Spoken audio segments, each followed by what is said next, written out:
Okay, everyone, thank you very much. We are going to call this meeting to order. This is a regularly scheduled council meeting for May 27th. Welcome to those who are here in person and those online.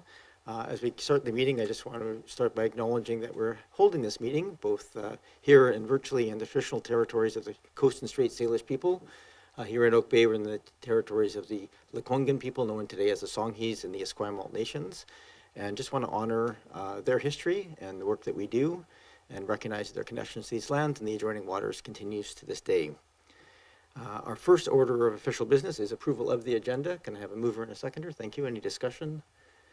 All those in favor? Any opposed? None opposed. We have adoption of minutes of the regular council meeting of May 13th. We have two sets of minutes. Can I get a mover to adopt them and moved and seconded for both? Is there any changes or corrections to either of those sets of minutes?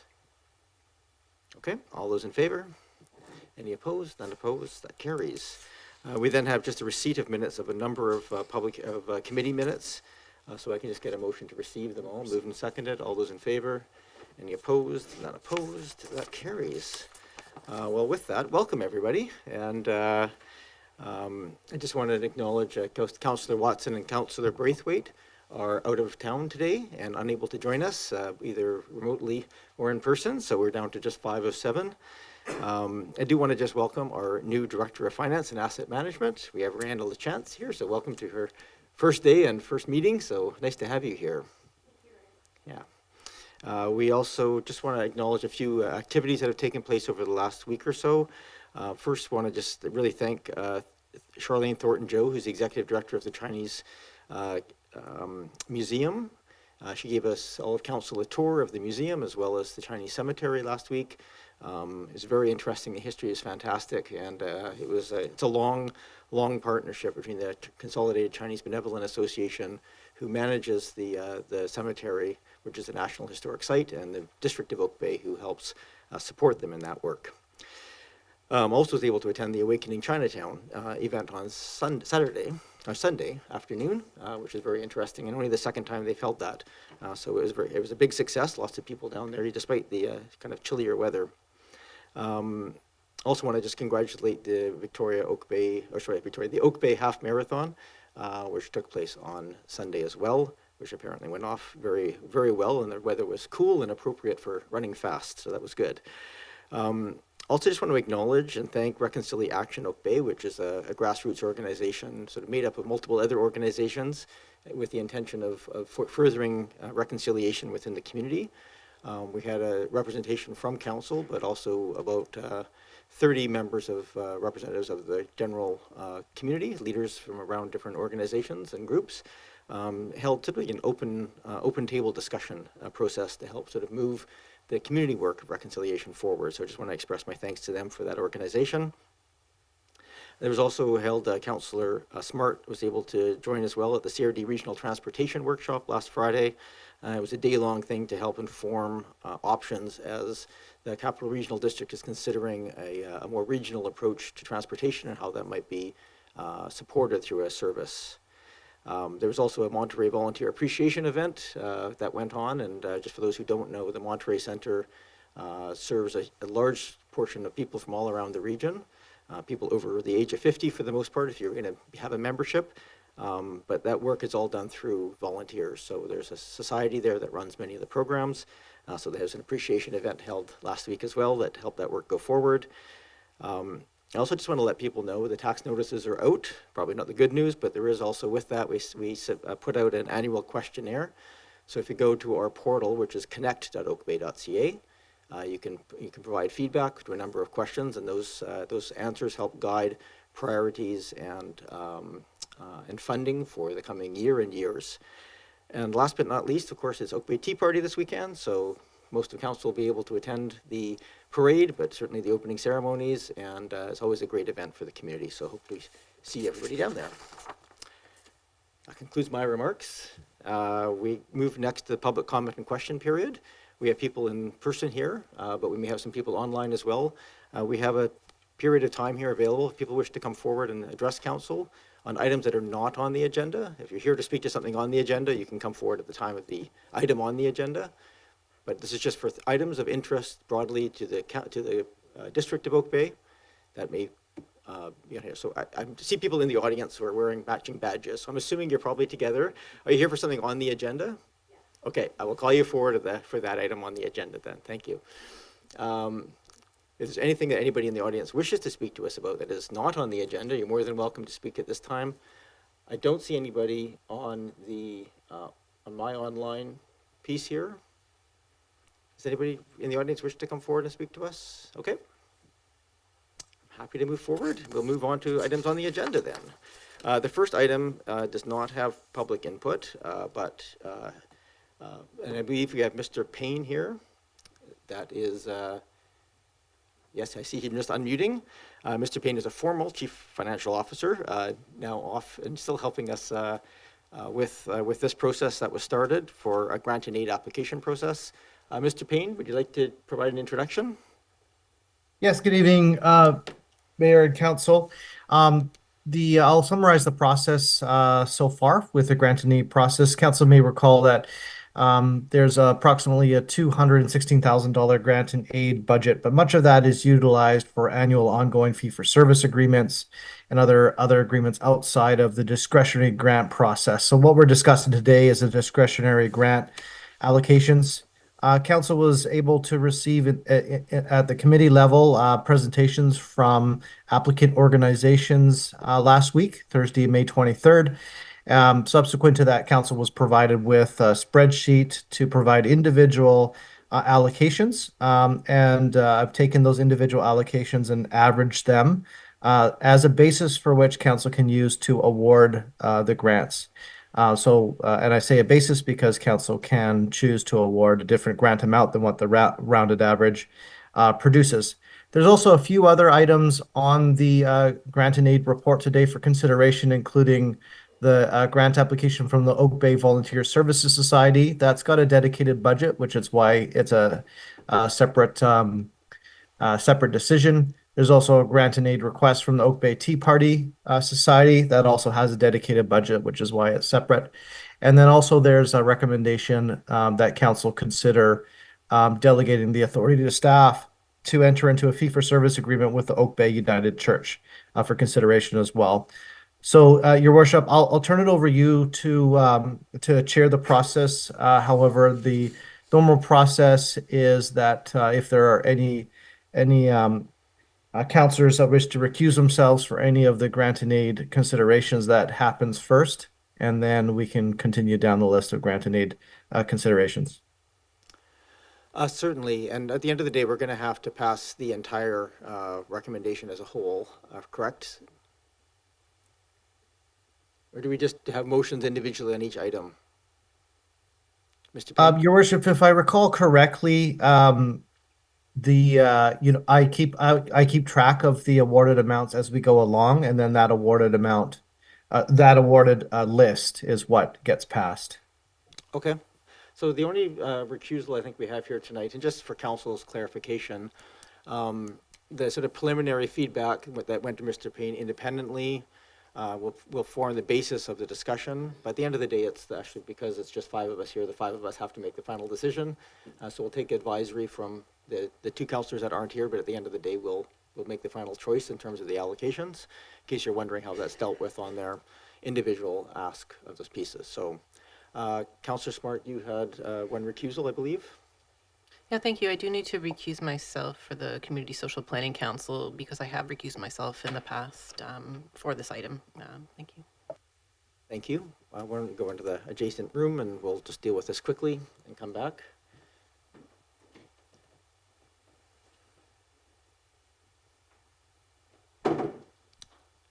So, Mr. Payne, are you bringing it up on screen then, the line item and the results? Yep, that's correct, Your Worship. I've got here row 9, Community Social Planning Council, Greater Victoria.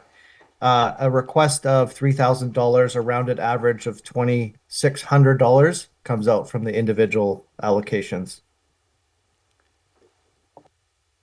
Sorry, Mr. Payne, could you say that number again? 2,600 is the rounded average when all the individual allocations are averaged. Okay.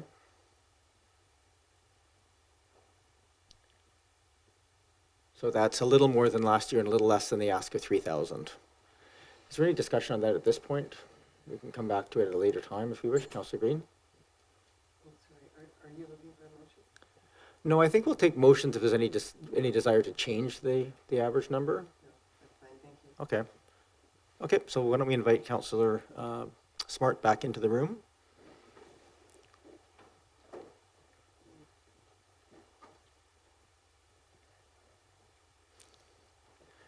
So I think, interestingly, sometimes we typically have a number of these that are, you know, a fair bit of consensus on the numbers. That was probably a pretty good example. The first two here, the Action Committee of People with Disabilities, is I think a new one, and so we're just looking at this. So what was the average on this, Mr. Payne? Your worship, a rounded average of $1,800. Okay.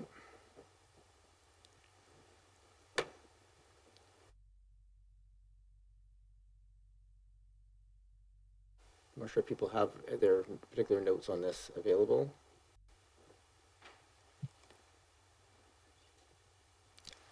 Sorry, Councillor Smart. Yeah, thank you.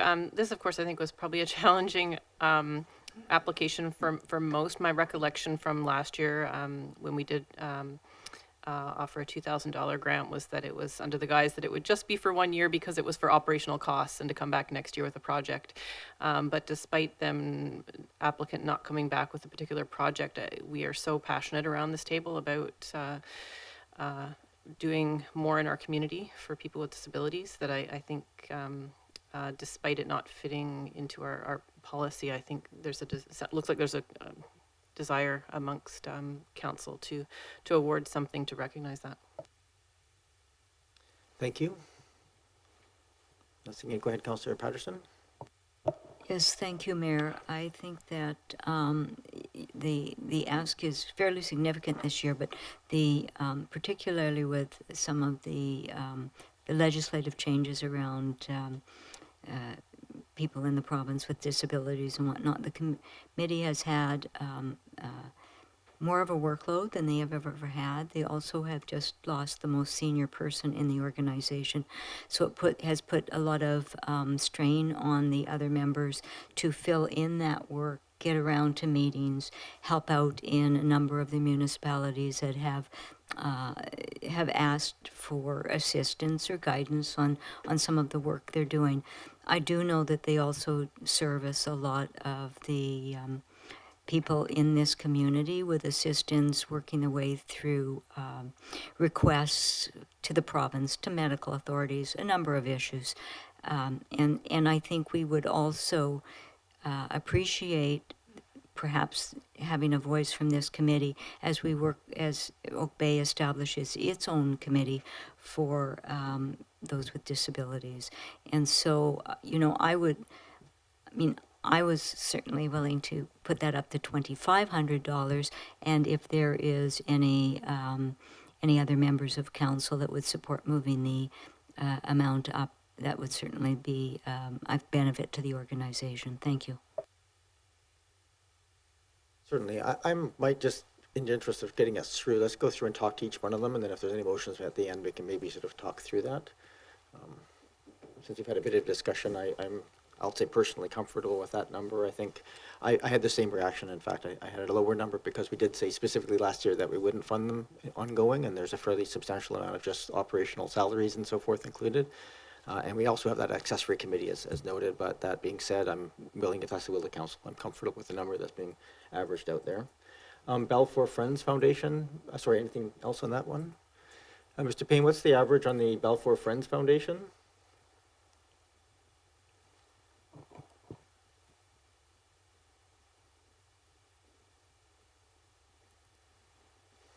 Sorry, Your Worship, just trying to find the unmute button there. The rounded average is $400. Okay. Councillor Smart?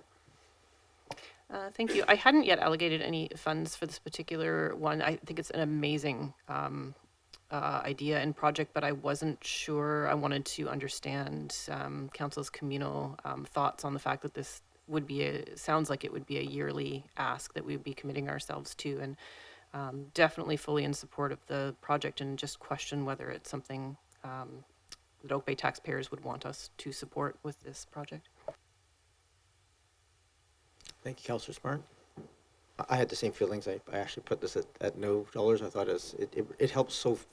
It's a great program, but not necessarily our portion of funding would fund one or two people's assistance and not much sort of broadly to the community and not sort of open as a public piece. But it is a good cause, obviously, like all these asks are. Councillor Green.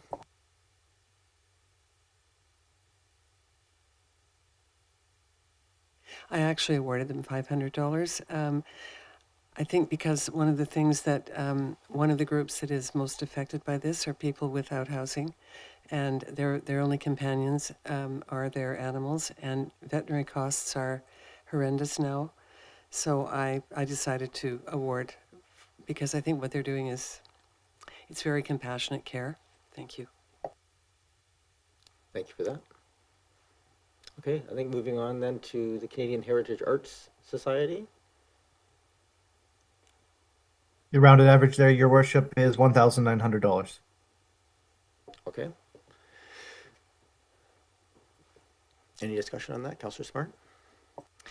Thank you. I had a sort of a similar reaction to this project in that I think I strongly believe in offering equity tickets for theater, but I wasn't, with all the other applications that came before us, wasn't convinced that this was, with all the other competitive projects, the best match again for this particular grant program, especially again wondering if this would be something that would be a yearly ask. So I hadn't yet allocated funds to this and appreciated hearing from other council members on the table. Thank you. Any other discussion? Go ahead, Councillor Green. I actually awarded them, what did I give them here? $1,500. I feel it's a really great cause, I think, for underserved youth in particular, and we talk a lot about the need to include and involve youth and serve youth. I thought this was a great opportunity, so I did support this. Thank you. Thank you, Councillor Green.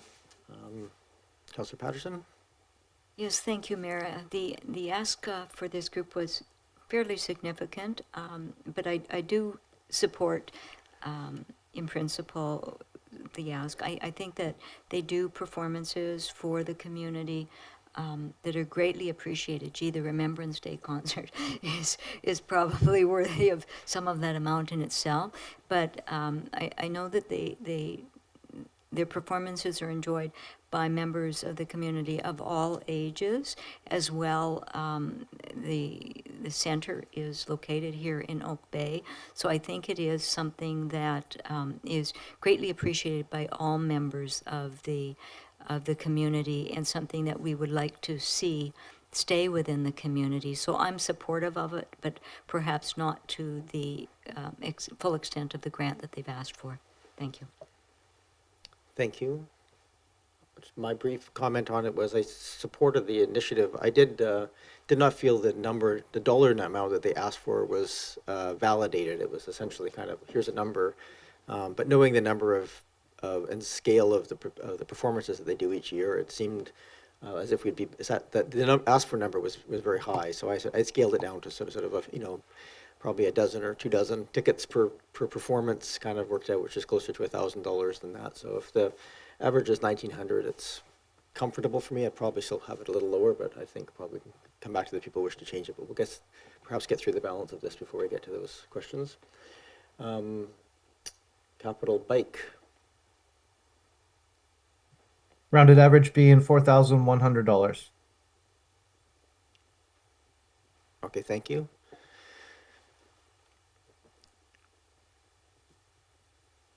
Any discussion on that? I think the only caution here is just they're for a very specific project, so with a budgeted amount. So I'm not sure exactly what the impact would be of being slightly underneath that, but I'm sure they can manage. They can work around if that's where we end up. This averaging process does always have this a bit of an effect. Go ahead, Councillor Smart.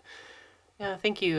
Yeah, these particular projects, I'm because they aligned so much with council's priority, I did feel inclined to fully support the ask. I thought it was reasonable considering the value of what is being given to our community, and I particularly appreciated that they addressed the discussion at last touch point that we had with them around appreciating programs for adults as well as youth.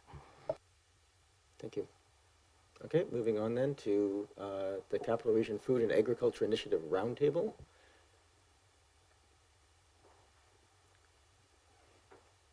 This is the UVic food exchange program thing they have going. Councillor Green? Thank you. I supported this. I recall that during COVID, there were issues around food for people, and I think anything that relates to local food services, food delivery, is worth supporting. Not everyone has access to good food and reasonable food, so I supported them. Thank you. Thank you. Then moving on to Community Association of Oak Bay's, they sort of were the lead for two projects. One was just for covering their speaker series for 3,000. What was the average there? 2,800. 2,800, Your Worship. And Your Worship, just before I forget, I'd like to just make a comment about the second grant application. Just so council is aware, and the original spreadsheet that was sent around to council, it didn't include the second application, which they did submit on time. That application was for $12,000. One of the councillors who's not present, I believe, didn't use the most recent version of it. So the rounded average here assumes a $0 from that councillor. However, that if that councillor is excluded, the average would actually be about $2,700. Okay. So it's just a slight difference in the rounding recommendations from 23 to 27, depending on your interpretation. Okay.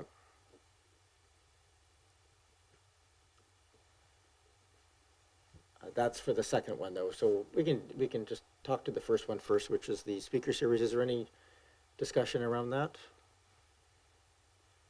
Okay, well supported, obviously.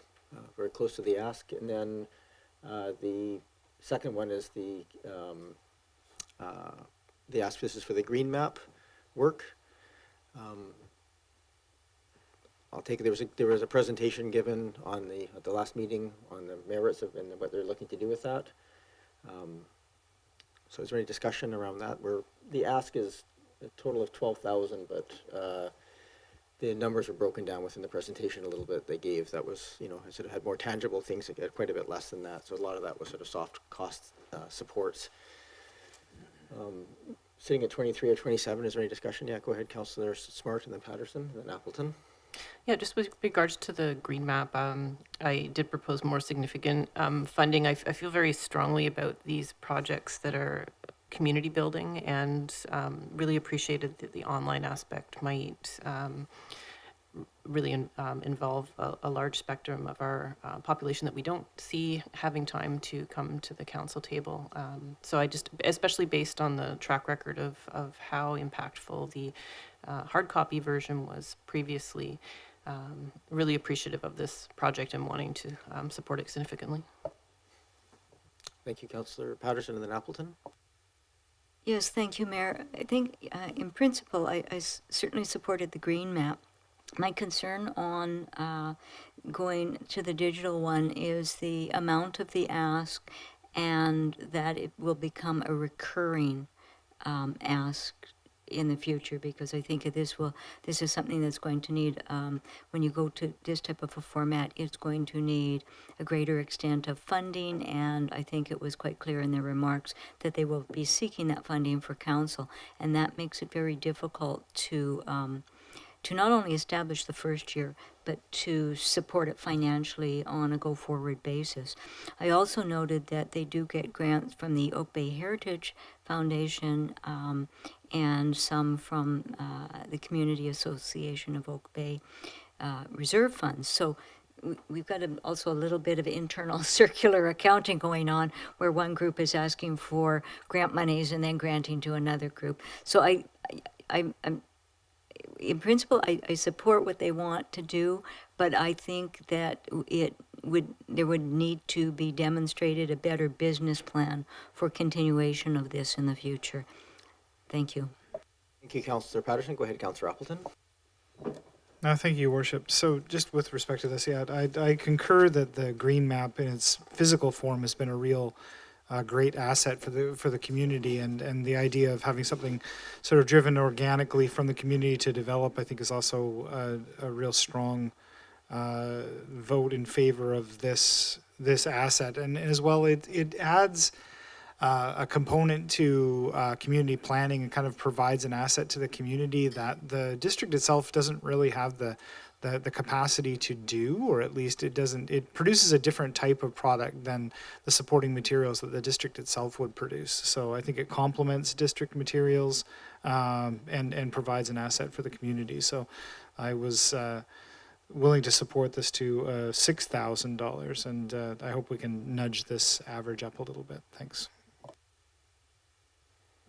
Sure, and thank you. I sort of in the presentation noted I counted about $5,250 of sort of hard costs that we could help with directly on it.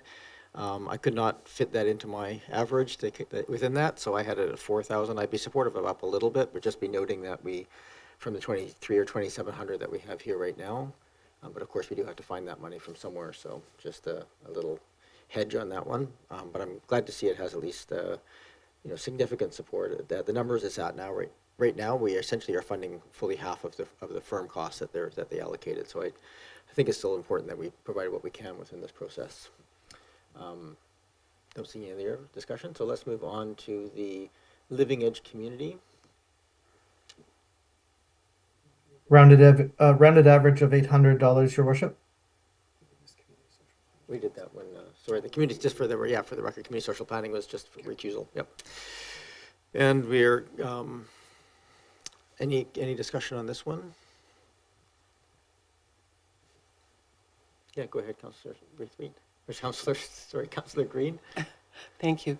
I did award them something, and again, it's an issue around poverty and food. It's an important issue, social issue, and I supported them. So I'm hoping that we can nudge that up a little bit. Thank you. Go ahead, Councillor Smart. Yeah, thank you. I echo that. I did support them the full amount. I do think with affordability these days that this sounds like an amazing program, and I'd love to be able to support it. Any other comments? I'll just go to my notes here on that one. Yeah, this was sort of one of two things that came out of UVic. There was the Martlet ask and this food piece. I found this a little bit cost heavy for what it was doing in terms of distributing food around at the university. So I didn't have a lot of support for it. I thought I'd put my money towards the Martlet piece of it. That was how I did it, but I understand the rationale for including some funding for this as well. So go ahead, Councillor Green. And just one point, the cost of food is huge now. As we all know, it has escalated, so I didn't think the ask was untoward. But I understand your concern, but again, I supported this. Thank you.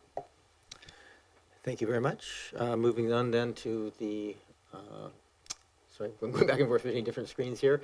The Martlet Publishing, the Maritime Museum. We have $1,400, it looks like, on the screen there. That's correct. Any discussion on that? Okay, moving on then to the Martlet Publishing Society. Rounded average of 1,900. Okay, interesting, that's the amount that they got last year from us, so they asked for a bit more, but the average has come up to the same amount as last year. Any discussion on that? All right, moving on then to the Need to Suicide Prevention. 1,600. Correct. Any discussion on that portion? Okay. Then the Oak Bay Business Improvement Association for Music in the Village. What's the weighted average? 4,000, Your Worship. Okay, well, it's the obviously some consistency on that one. So Heritage Foundation, 8,300. okay, largely in line with what we've provided in previous years. Okay, moving on to the Oak Bay Lawn Bowling Club, 2,900 it looks like. That's correct, Your Worship. Any discussion on that? Councillor Appleton? Thank you, Your Worship, and I'm very challenged by this. The Oak Bay, as far as I can recall being on council and doing grants and aid, there has been a grant submission from the Oak Bay Lawn Bowling Club, and I value their contributions in the community. But what I am seeing in terms of grant applications is a series of capital and equipment upgrades and sort of maintenance of buildings components that sort of presents themselves every year. And that's a challenging one for me as far as using a community granting program to support sort of arts, culture, and general programming in the community. When you see these types of asks coming in as sort of maintenance and upkeep over and over again, which obviously the lawn bowling club is provided with a lease at essentially a nominal cost in order to have access to the buildings, and it's sort of understood that upkeep of the building will be the tenant's responsibility. It's tough for me to continue to allocate the grants in this way, and so although I appreciate their contribution, there's been it has been a significant, if you look at the cumulative numbers that council has granted for upkeep of the buildings over the number of years, it's not insignificant, and we have a lot of other important asks coming out of the community. So unfortunately, this particular time around, I wasn't willing to support a community grant application for facilities maintenance in this round, but it doesn't reflect the importance that I think that the organization has in the community. Thank you, Your Worship. Thank you, Councillor Appleton. Councillor Patterson? Yes, thank you, Mayor. The one thing I guess when I think of the lawn bowling, and I'm not, I don't partake of the game, so I'm not really familiar with it. But I know that certainly for many it is a recreational facility for which there is no other provision within the district except what they have over at Carnarvon. I do notice too that they have increased their membership. They're now up to 223 members. So certainly, I think the ask for the number of members that are included in the facility is not that substantial, although perhaps I didn't support them to the full extent of what their ask was.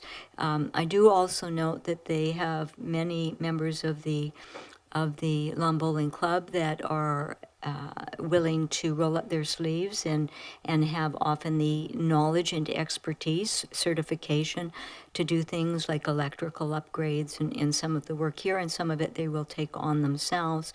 And they have increased their members by 76 in total, so that is climbing.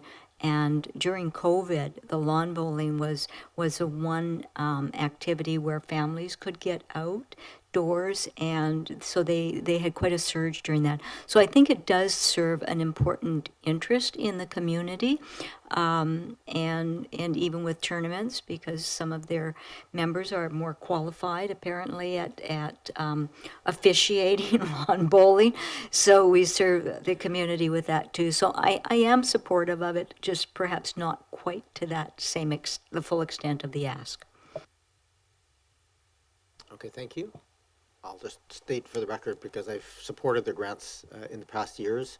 I'm aligned with Councillor Appleton on this one. Interestingly, it's been, I think, 5 or 6 years of consistently they've asked for and gotten capital projects. Unlike something like the Sea Rescue, which is providing life safety things, this is a club in the community that I want to support, but I found my extra money in this one from not providing the grant this year and allocating it elsewhere. Again, I'm comfortable with that average if that's where we end up, but I do think that it's not unreasonable to sometimes say no on some of these things and reallocate to other groups. So, okay. Any other discussion? Okay. We move on to the Oak Bay Sea Rescue Society, 5,200 from an ask of 6,200. Is there any further discussion on that one? Okay. Oak Bay United Church, this is for the Reconciliation event support. We had an ask of 1,200 and a rounded total of 1,100. We're close to the ask. Okay, don't see hands popping up on that one. Then we have Peninsula Stream Society, ask of 5,000, average of 4,300. Any discussion on that one? St. Christopher's Montessori, this is a new one for us, an ask of 20,000, and a cumulative total of 1,800, which is probably more in line with the equipment that was discussed in the presentation. So interesting, I think there's probably a mix of large and small on that one to get to an average. Any discussion on that number where it's sitting right now at $1,800? Councillor Appleton? And then Smart? Thank you, Your Worship. So this one was a challenge for me as well. I mean, with full respect to the role that the organization plays in the community and the significance that it's had over a number of years, I'm not sure that it's really fully aligned with our community granting program. And in addition, you know, I can appreciate sort of the expansion of programs and sort of the capital needs, the equipment costs that go along with that.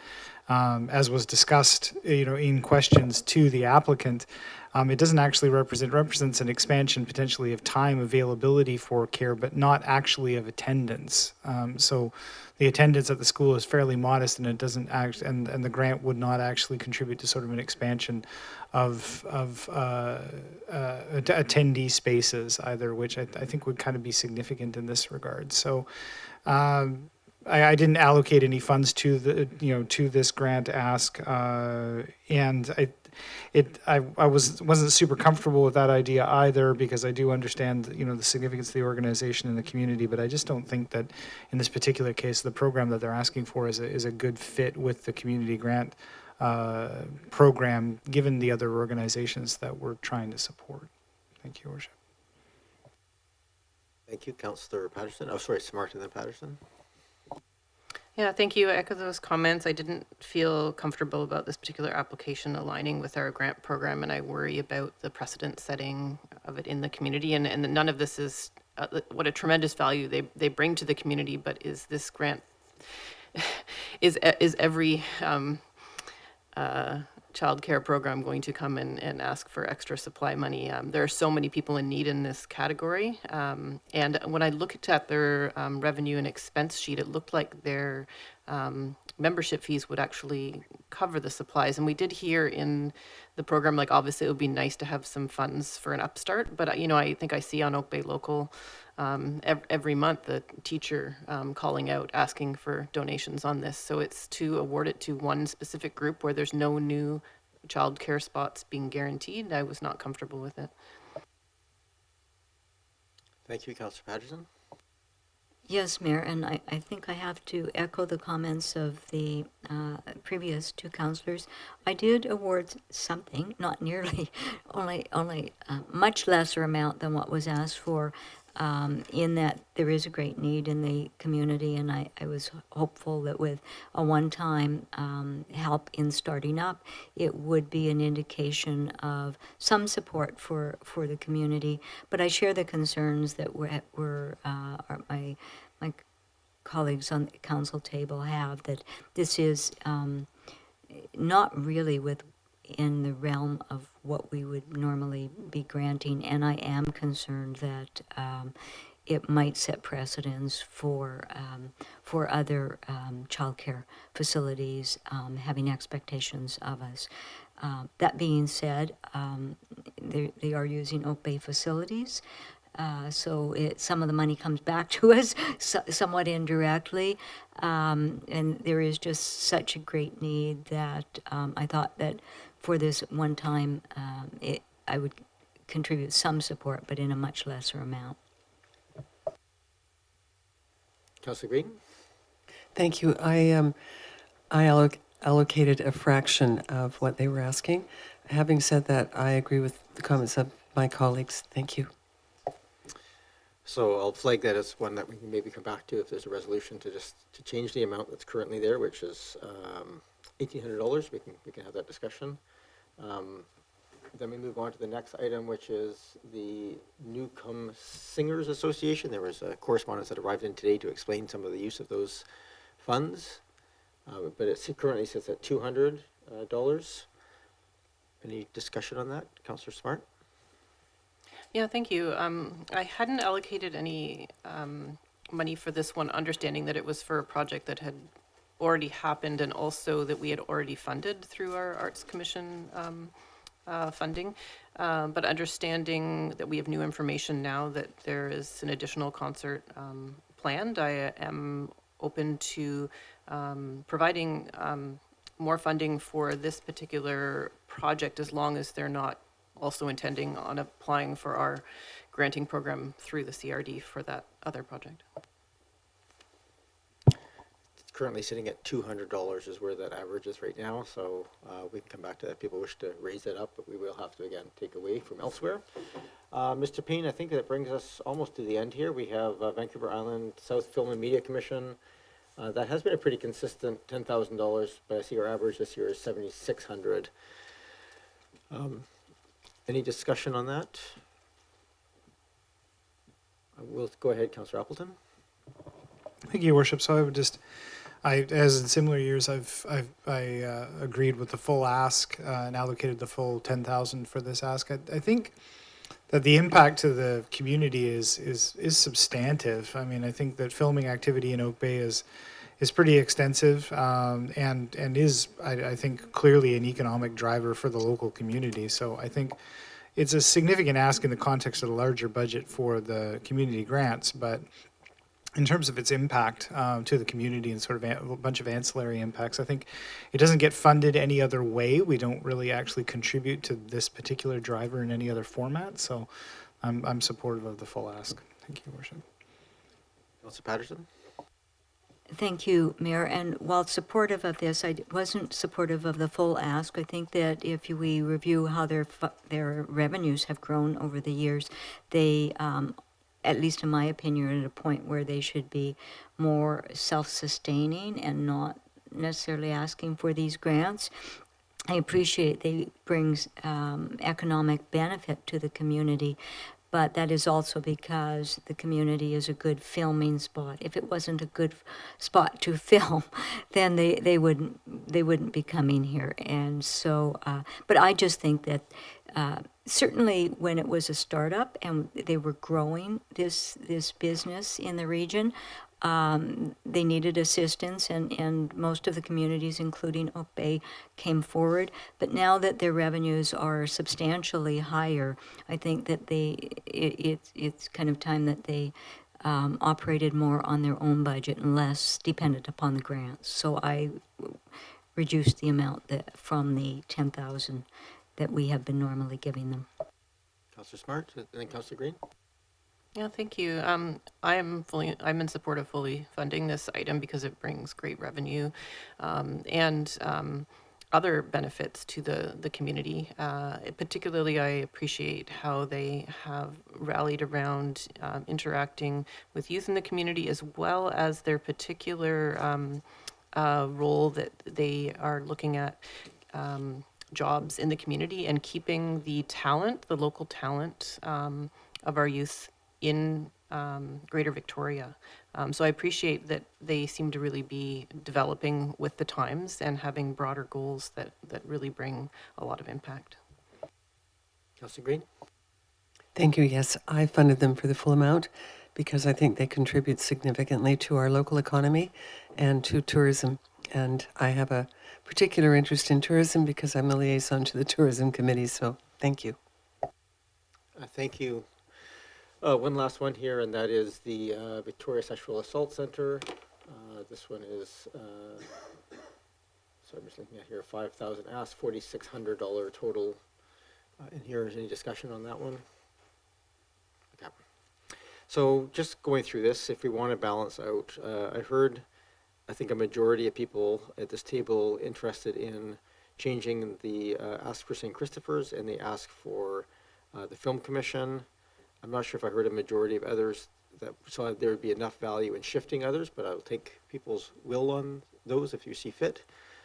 You just have to, obviously, we have a little bit of a buffer we could take, but we may want to look at just taking away from some to fund others. But the only two I sort of had flagged that I heard a majority of people talk about it was the St. Christopher's and the Film Commission in terms of one down, one up as possible. but there are other obviously nuances here, but without spending hours on a few $100s, I just want to kind of find a reasonably quick path forward. Is there anything else that people saw or heard that they saw as being having adjustment? Go ahead, Councillor Smart. Yeah, thank you.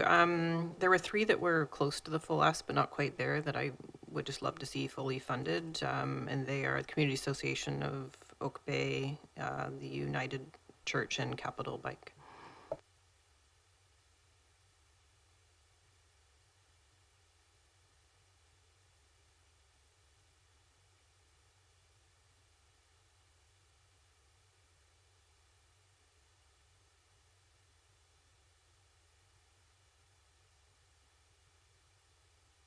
Your worship, am I topping those up to see what the impact is, or how would you like me to proceed there?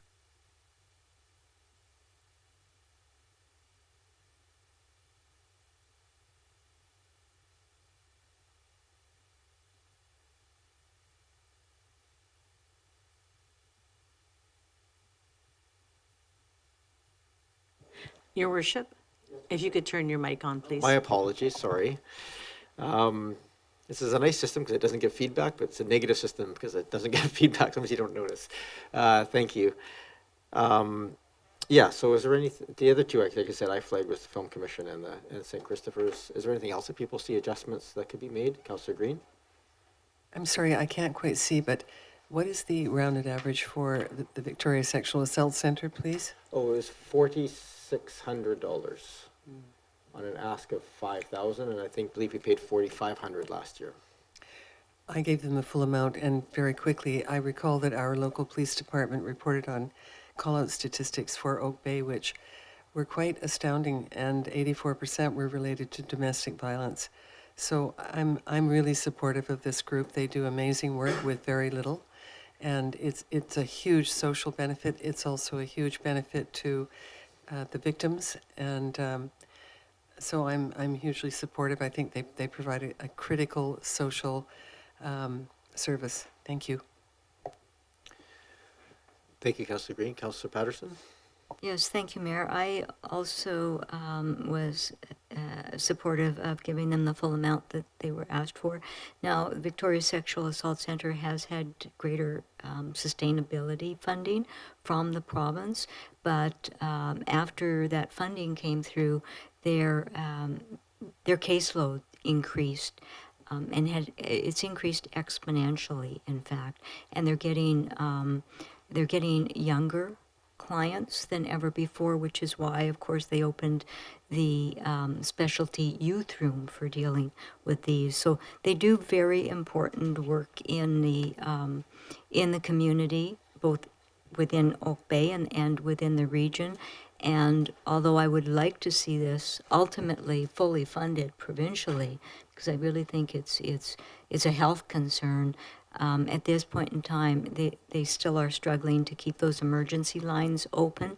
They've opened the new clinic so that their cases don't end up with a police officer in tow in the hospital systems. So they've put into place some very important recent additions, and so I'm fully supportive of funding the ask. Thank you for that. Anything else?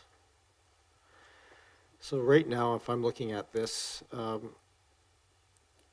can I just get confirmation? I thought people, maybe I got the numbers wrong, that a majority of people here were interested in lowering the amount. Everything here we've talked about so far is increasing. I have between the Community Association, United Church, Capital Bikes, a total of $700, sexual assault, a total of adding $400, Film Commission adding $2,400, and yeah, so we're at a little over about $3,500 up at this point. So is there any place that people see a desire to go down? Councillor Appleton? Your Worship, just in keeping with my earlier comments, I would like to see Council potentially consider reducing the grant to the Oak Bay Lawn Bowling Club this year to 0. And it does not, it just, it pains me to say it, but I am looking for an opportunity to redistribute those funds to the projects which my colleagues have, I think, and I support the words of my colleagues with respect to the other programs that I think deserve to be fully funded. Thank you.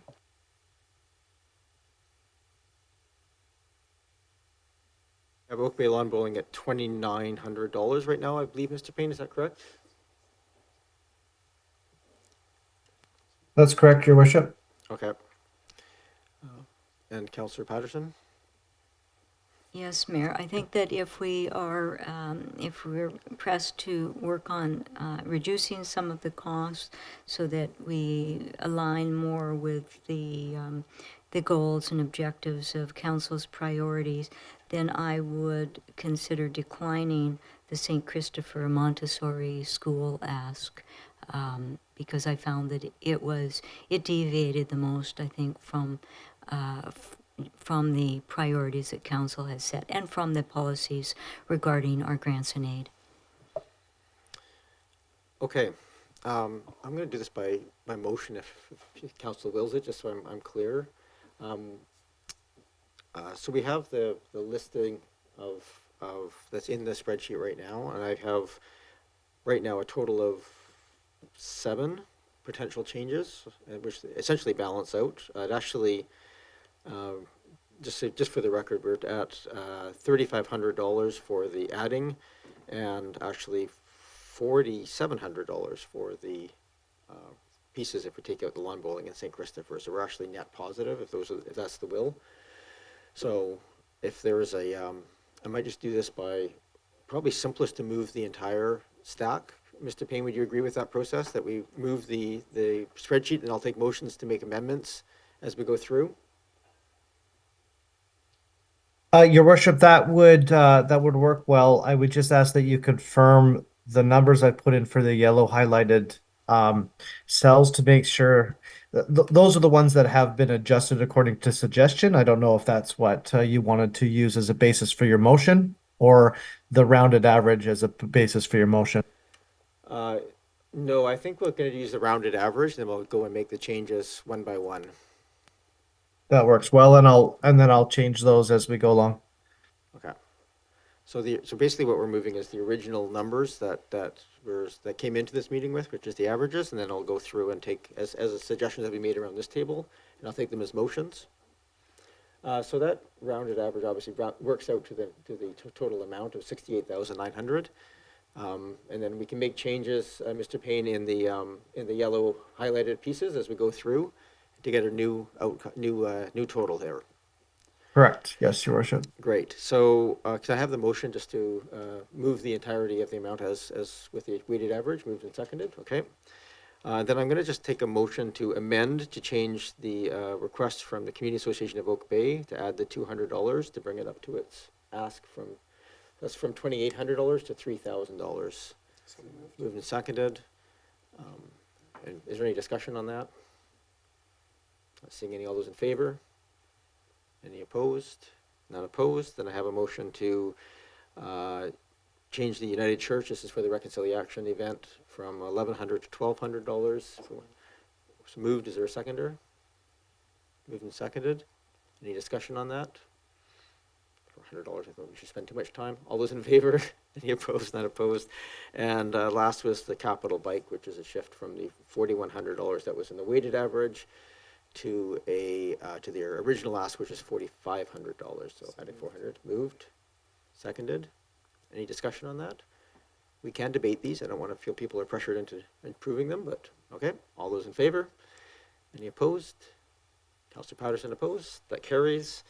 We then move on to adjusting. I have the Sexual Assault Center from the weighted average of $4,600 to $5,000. That would add $400 to the total. Moved and seconded. Any other discussion? Call the question. All those in favor? Any opposed? None opposed. That carries. We have a film commission.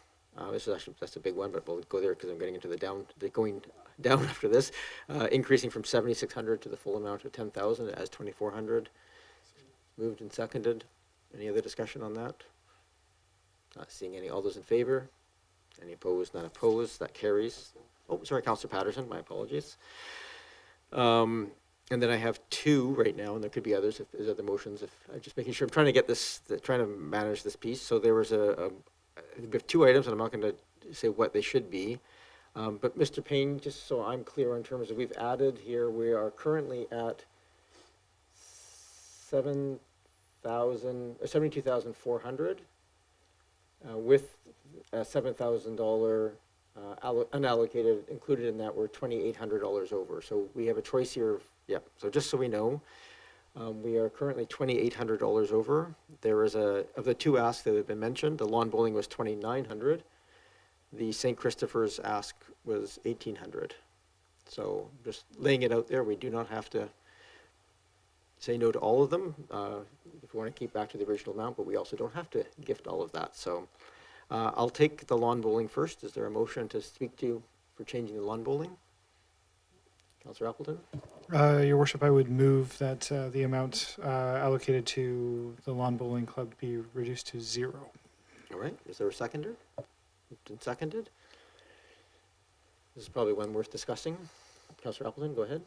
Thank you, Your Worship. So I spoke to this earlier, and I want to be really clear. I really value what the organization is providing to the community. It is a significant facility and does engage a number of members of the community. So it brings me no joy to bring forward this motion, but just I think that there is a relatively modest and relatively static amount of funding available for community grants, and in a lot of cases, my approach to this is that in a lot of cases, smaller grants to more organizations, a small grant that can provide a seed to really drive innovation and drive interesting projects in the community, engage youth and others is really can have a significant impact. So this really has very little to do with the lawn bowling club specifically, and more to do with an interest in redistributing those funds to make the maximum impact. Thank you, Your Worship. Thank you. Any other discussion on this? Councillor Patterson? Yes, Mayor, and thank you very much. I appreciate Councillor Appleton's comments about perhaps not funding this every year. And I do appreciate that. But it is a recreational facility for those players of lawn bowling, and we have no other facility. This one is in not ideal condition. It has had money, yes, advanced from this Oak Bay Council and previous councils over the years, but really just to sustain the building in acceptable condition. And so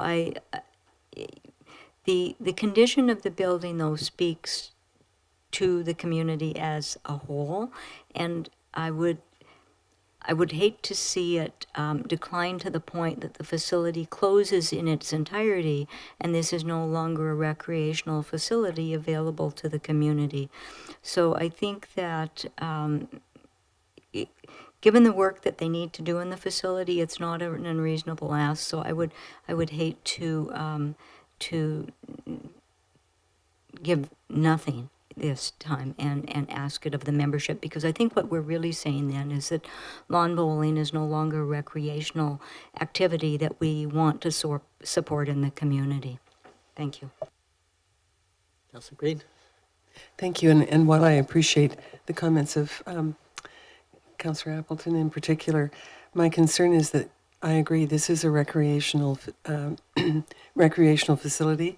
It's also a social and community building activity, and it speaks to people that perhaps otherwise may have some mobility issues that does not allow them to play other sports, such as tennis or pickleball or some of the other sports that we have in the community. So I think lawn bowling is, provides an outlet for potentially older citizens, but for children as well.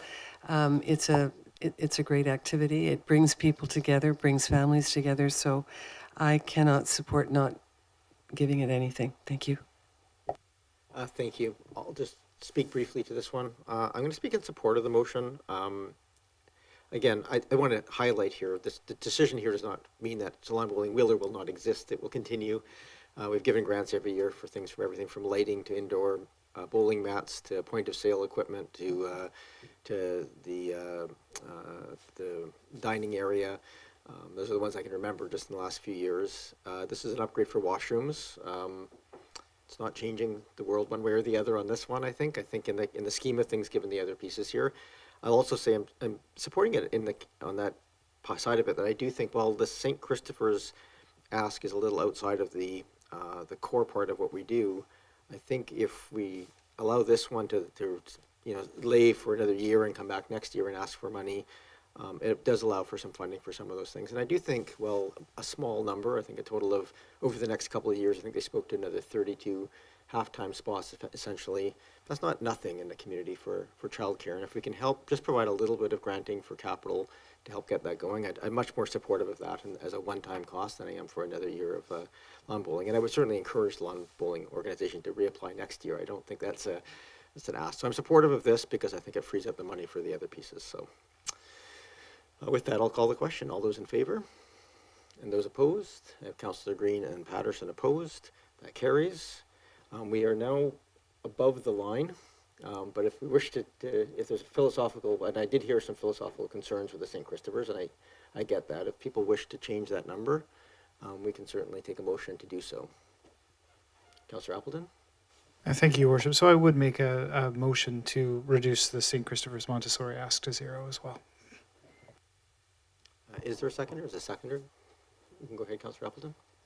Thank you, Worship. And again, have maximum respect for the role that the organization plays in the community, and your comments, I think, are well warranted.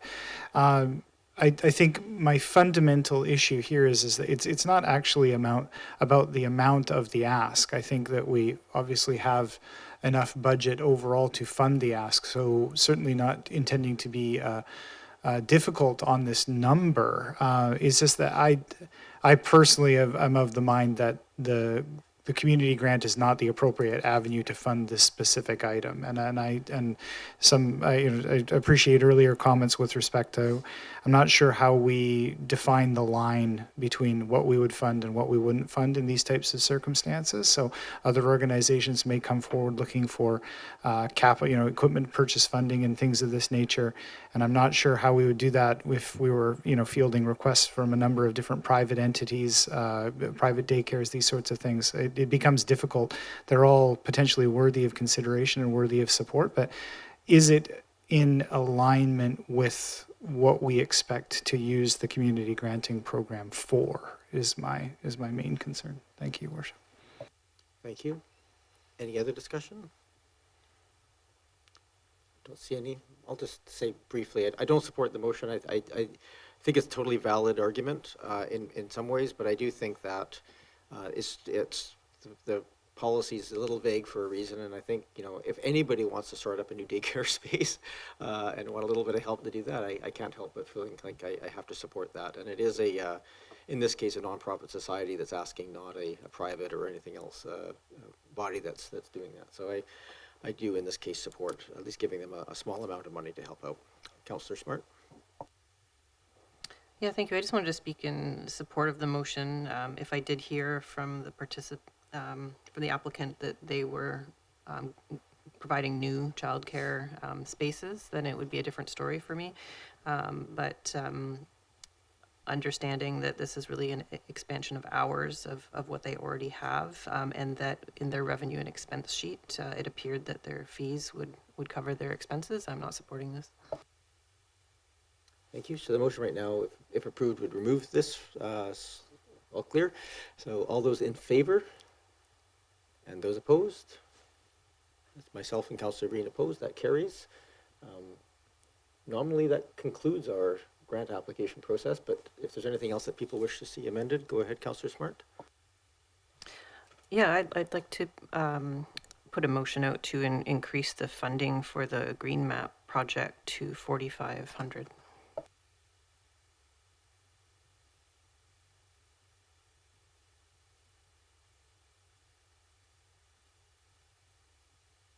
Thank you for that. I might just ask, just because that puts us $300 in the red, if we might just make that amendment to $4,200, and then we're bang on the number. Is that fair? So moving to seconded to adjust it to $4,200. And I think my math is right there, Mr. Payne, that brings us even to our original number. Correct, Your Worship. Very good. So that's the motion on the floor. Any discussion on that? All right, I'll call the question. All those in favor? Any opposed? None opposed? That brings us even. All right. I think that probably concludes our granting process. Sorry, it took a little bit more time than I thought, but it's tough when we have so many new applications. Oh, Councillor Smart, go ahead. Yeah, just one more motion. Being that I just wanted to check in. I believe the funding we had for the Newcomb Singers was only 200. Am I correct in that? That is correct. That's Yeah. where it's at right now. Yeah. So I'd like to put a motion out to potentially reduce that value to 0 and transfer that $200 to the Living Edge Community Fund. Under? Okay. Go ahead, Councillor Smart. Yeah. As much as I actually was hoping to put a motion out to support the Newcomb Singers to 500, seeing that we don't have those funds available. I would much rather see more funds go towards providing food for students than somebody that has been funded by our Arts Commission program by $2,500 already this year. Okay, thank you. Any other discussion? Keep us all in proportion to the amount of work, to the amount of dollars that we're talking about here. Personally, I'm not terribly, I think I probably prefer to keep the funds as they are personally. Just I think that a little bit of money, I appreciate we missed one of the two performances, but I think a little bit of money to support them is fine with me, and the numbers that we got to on the Living Edge is fine with me as well, but that's my own personal take. Before I go back to you, Councillor Smart, is there anything else that people know? Oh, Councillor Appleton? Yes, thank you, Worship. So just, yeah, not going to support the motion on the table, much for the same reasons that you've described. We have a fairly modest amount of funds overall, and I can understand the rationale behind the argument. I think it's appropriate for us to sort of distribute that funds a little bit around different community organizations. And back to you, Councillor Smart. Yeah, just a question, because I believe we have sort of set aside an unallocated reserve fund for the rest of the year, but I just wanted to clarify, was that unallocated reserve fund used up in the process that we just undertook, or is that unallocated reserve fund still available for the remainder of the year? I understand that's still available for the remainder of the year, is it not, Mr. Payne?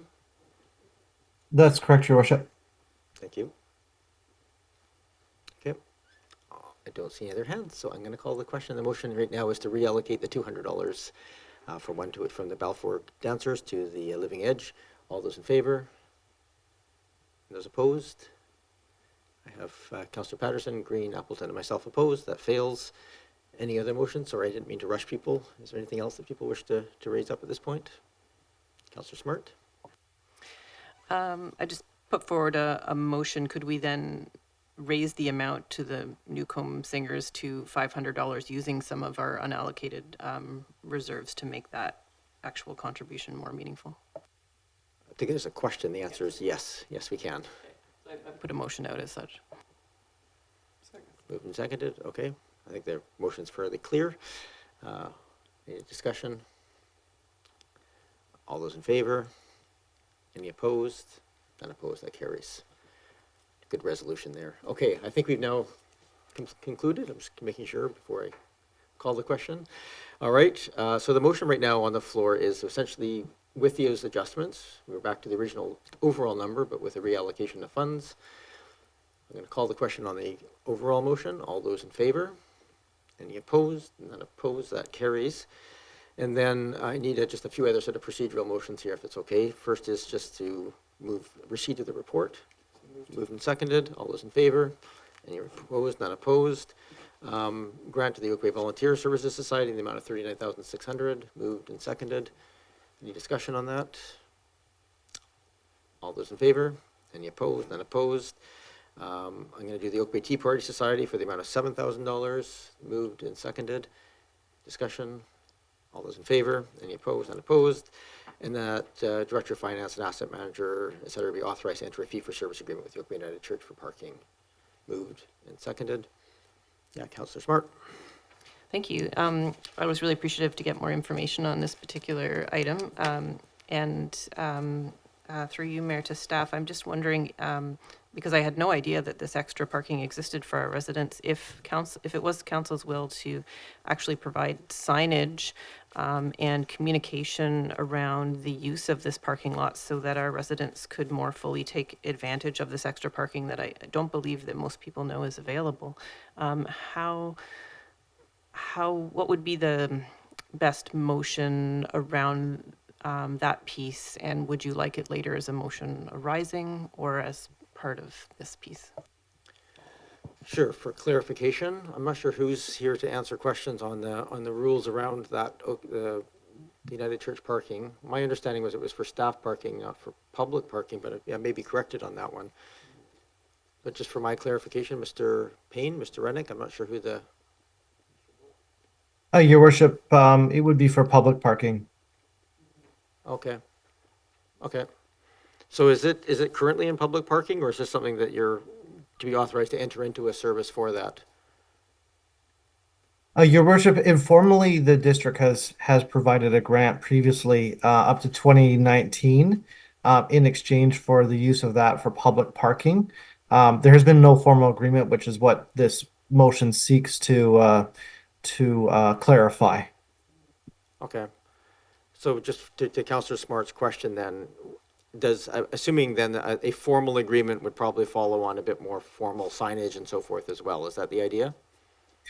Yes, your worship. My understanding is that the applicant wishes to discuss with the engineering department appropriate signage and other markings, etc., as part of the negotiation process.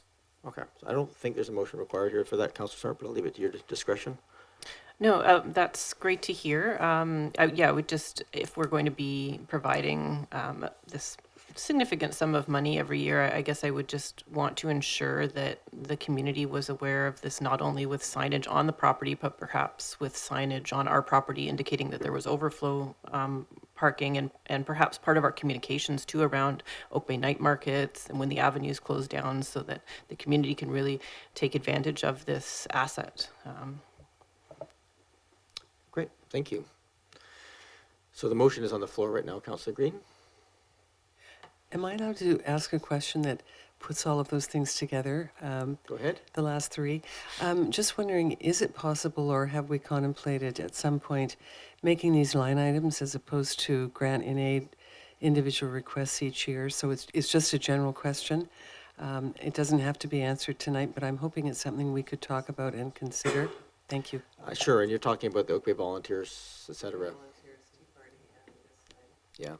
So they were taken out of the granting process last year, so they're just separate items that are now budgeted as items in the budget. I'm not sure why we have to have a separate motion here to grant those personally, but it's currently the required process that we have, so we'll just leave it there. Mr. Payne? Your worship, I can provide some context there. The district did provide the director of Finance and Asset Management the authority to enter into a fee-for-service agreement with the Oak Bay Volunteer Service Society, which would accomplish exactly what Councillor Green was requesting. The society opted to continue with the current process of applying annually for a grant. Okay. Councillor Smart, and then Councillor Patterson.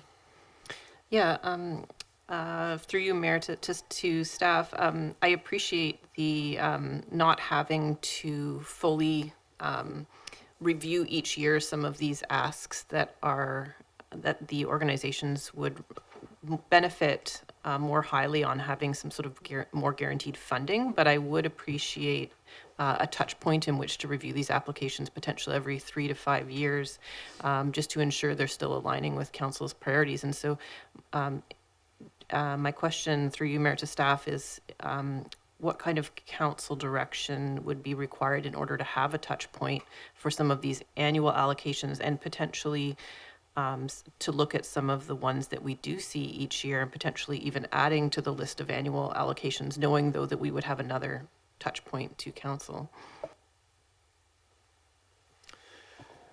Mr. Payne, I may go back to you on this one. Right now, I can't remember the wording that we have for the delegated authority, so you're in a better position than I am to as to what would be required to kind of flag some of those delegated authorities to come back to council? Your worship, well, I think best practice would be for the Director of Finance and Asset Management to disclose the contracts for the fees for service on an annual basis. And in fact, that probably would have been best practice to happen this year. And then, council can review that as part of the narrative of the grant and aid report. And if if council wants further information at that time, they can ask at that time. Thank you. I guess the one inverse timeline of that is that, of course, we approved them as part of the budget ahead of the grant and aid process. So it would mean sort of a year in arrears any changes to those agreements, which may be appropriate, actually, given that they're recurring funding that people count on until they're changed. So, but any thoughts on that in terms of the order of operations there? Well, your worship, typically the delegated authority allows the district to enter into a multi-year agreement with organizations. Quite often, those contracts stipulate that they're subject to not grant approval, but budget approval on an annual basis. And so, the impact of the contract being interrupted by council direction would vary by contract. However, that can be said about any contract that the district has undertaken or any service. So it's not inappropriate for council to ask questions, provide direction for any services that we have. There may be financial implications of that.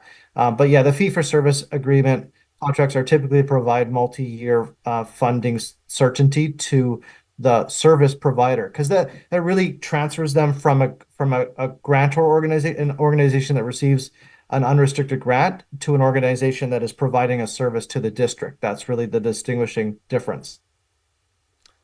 Thank you, Mr. Payne. I think we're wandering a little off the topic of the motion at this point, but I'll take any other just comments on the motion. Go ahead, Councillor Patterson. Yes, Mayor, I just wanted more clarification on the parking, the fee-for-service agreement with the United Church, and the restrictions around the use of it for public parking, because I know that certainly on Sunday mornings and when they hold their thrift shop market day, the parking lot does get a significant amount of use. And with the space being there and the pressure on areas around that district, particularly for parking, there could potentially be overnight parking and extended parking that would then preclude those uses. So just clarification from staff whether they have resolved the arrangements for the public parking to the satisfaction.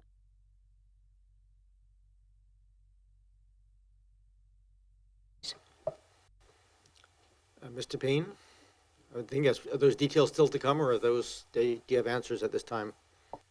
That's precisely the answer, is that those details are still, they would be negotiated as a result of that, and they would be negotiated at the staff level. Thank you for that. Thanks for the question, Councillor Patterson. Don't see any other questions or comments, so I'm going to go call a question on the motion at this point, which is to for authorized into a fee-for-service agreement. All those in favor? Any opposed? None opposed. And I think, Councillor Smart, you raised some questions. I don't know if I have a firm answer as to how to help you with whether there should be a motion arising. If there's something you have ready, then we can go with that. We can do it later under new business, or we can just consider it as a notice of motion later if you think there's some additional information that has to come. Councillor Smart? Thank you. I through you, Mayor, I believe what I heard from staff was that it sounded like next year we would potentially still receive each of these as a line item that we could then review and therefore comment on and inform. So it does sound like there will be a touch point going forward, is what I understood. Well, Mr. Payne, just want to confirm? Well, Your Worship, I'm hesitant to provide commitment on behalf of the new Director of Asset Management, Fair but enough. She is here. I believe that's what I would recommend. We get to speak for the first time, Ms. Lachance, in our meeting. Welcome. Thank you very much, and I appreciate, Chris, the reluctance to commit on my behalf. Absolutely. I think that that's the right protocol for us to bring them back for consideration. As they're already been embedded in budget, it's a time to bring them up for the service, service consideration. Thank you very much. I think that concludes our 7.1. So if that's good, we're going to move on here or expediently to 7.2, which is the council appointments to the police. What's that? I did call the question on the. Did I Your call the question? worship, I do believe there's still one remaining request for the Oak Bay Tea Party. No, we did the Tea Party. You I did? did it out of order. My apologies, because they were just two grant approvals. But yeah, I believe I've called the question on the Oak Bay United Church. Yes. Okay. Thank you very much. We move to 7.2, which is council appointments to the police board. Ms. Plouffe, did you want to provide a brief overview of this? Thank you, Your Worship. I think the report is pretty self-explanatory. Council just has to make a decision on who they would like to sit on the board. Councillor Green? Well, further to your email today, and according to the report, I'm quite comfortable nominating Mayor Kevin Murdoch to serve until I End of think the year is fine, I think. a year to serve To for the end of this year, I think is appropriate. the end of this year, to the end. So that would be to December 31st, 2024. Moved and seconded. Anybody else wish to stand? I don't want to close this off to anybody else. Nobody else indicated the two councillors not here. Okay. So moved and seconded. I guess that's all there is to it. I'm not going to speak to it. All those in favor? Any opposed? None opposed. Thank you very much. A new era where we have options for appointments to police boards. Moving on to section 8, this is subject to public input. First up is 8.1. We have youth bus pass options. Mr. Rennick, you have a number of items on our agenda tonight to introduce. So if you wish to provide an introduction, if anybody's here for that item from the public, the process here is we take staff will provide an overview. I believe he has a PowerPoint presentation. Oh, and I think I lost him, but thank you very much, Mr. Payne, for your time. I think he's left. So there's a presentation from staff. We have questions from members of council, then we have input from the public, and then we go back to the staff. And that's true for all of our items open to public input. Members of council, members of public. As the mayor said, I have a brief presentation that I will step through, and I have it up on the screen right now so you can follow along. There was a council priority project, number 32, which had the short title, Explore Options to Provide Bus Passes to Youth aged 13 to 18. This project was then operationalized by a council resolution at the December 14th, 2023 meeting. So operationalized meaning it was taken into the Engineering and Public Works Department work plan. And so this presentation is being brought in response to that former project. So just a couple of quick statistics off the top. The population of the District of Oak Bay is approximately 18,000. And of that approximately 18,000, 2,070 Oak Bay residents are age 19 or younger. And these figures are from the 2021 Canada Census of Population. The current fare to ride BC Transit for children 12 and under is $0. This is subsidized by the province of British Columbia. And youth aged 13 to 18 pay a concession fare, which is $2.50 per ride or $45 for a monthly pass. And I would also note that seniors also pay the concession fare for BC Transit. So based on the 2021 census, there are approximately 1,200 youths aged 13 to 18 living in Oak Bay. The census categories don't break down from 13 to 18, so there was a little bit of quick math that went into making this determination. There are essentially three options for youth bus passes that staff have researched and will be outlining in this presentation. Number one is called the Youth U-Pass. This is a universal, unlimited annual pass that all youth between the ages of 13 and 18 who live in Oak Bay would be eligible to receive. Number 2 is discount passes, where essentially Oak Bay resells monthly concession passes while offering a discount. And option 3 is lobby the province to expand free bus transit to all youth up to age 18. So I'm just going to go a little bit more into detail on each of these options. The option 1 youth U-Pass is what our neighbors in City of Victoria use. Any youth in City of Victoria can apply for one. They just need to fill out a form and provide a photo. And the youth pay $0 and are then entitled to a bus pass that they can use for unlimited rides all year long. Oak Bay could create a similar program. So the way that works is that you pay BC Transit $11.25 per month per eligible youth, which is equivalent to 1/4 of the monthly concession pass. You pay the same amount regardless of how many of the youth actually sign up for it. The estimated cost will be $162,000 per year, which is 1,200 youth times 11.25 times 12 months.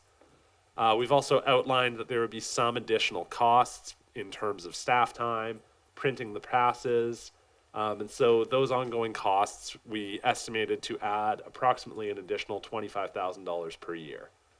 We reached out to our colleagues at City of Victoria, and last year over 80% of their eligible youth actually signed up for the pass program. So City of Victoria did say they had excellent uptake on their youth U-Pass program. So just the key points on that one. It's free to the user, completely subsidized, would be given at no cost to any youth who wants one. The passes are unique. The Victoria passes have a photo on them, so each pass is associated to a single person. Certain costs, we know exactly how much it would cost every year because it's based on how many youth we have, and it would require a pass printer. I called it special equipment, but Oak Bay Rec has one, so it's not that special.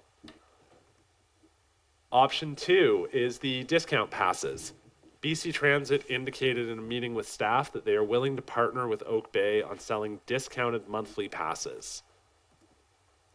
Essentially, BC Transit will offer a 10% discount. Oak Bay must offer at least a 10% discount.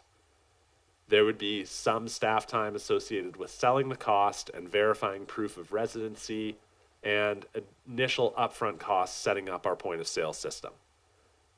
There would be a cost to the user. For example, if Oak Bay offers a 10% discount on top of the transit discount, the youth pay 80%, so they'd be paying $36 per month instead of $45 per month. So the key points on that one, the user pays the bulk of the monthly cost.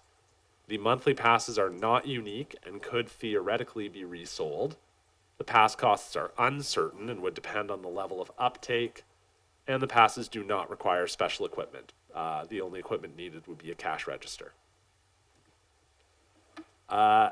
Staff ran a couple of scenarios comparing the costs between option 1, which is the youth U-Pass, that's in the light blue, and option 2, which is the discount scenario.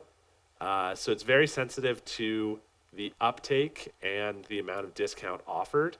And so staff's conclusion was that 30% is the most discount that Oak Bay should provide, because beyond a 30% discount, it's actually more economical to just do the universal U-Pass. Just a very quick comparison of the two options. Option 1 has cost certainty, option 2 doesn't. Option 1 links the passes to a given individual, option 2 doesn't. Option 1 needs hardware, option 2 doesn't, etc. And then there is option 3, which is lobbying BC Transit or the Ministry of Transportation and Infrastructure to expand the free bus passes to all youth 18 and under. At the time of preparing this presentation, District of Saanich, Township of Esquimalt, and Town of View Royal had all prepared letters to this effect. Subsequent to preparing this presentation, we became aware that District of Saanich is calling on UBCM to pass a motion through the Union of British Columbia Municipalities. So in summary, Council has 3 potential options for providing low or no cost transit passes for youth.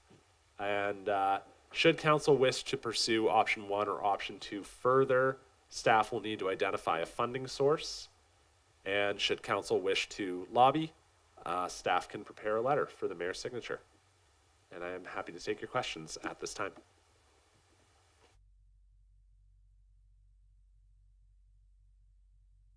Report, go ahead, Councillor Smart, and then Green, and then Appleton. Thank you. Through you, Mayor, to Mr. Rennick. Really appreciate the report and already pre-thinking some options. One of the questions I have is thinking back to the community, the Climate Action Working Group.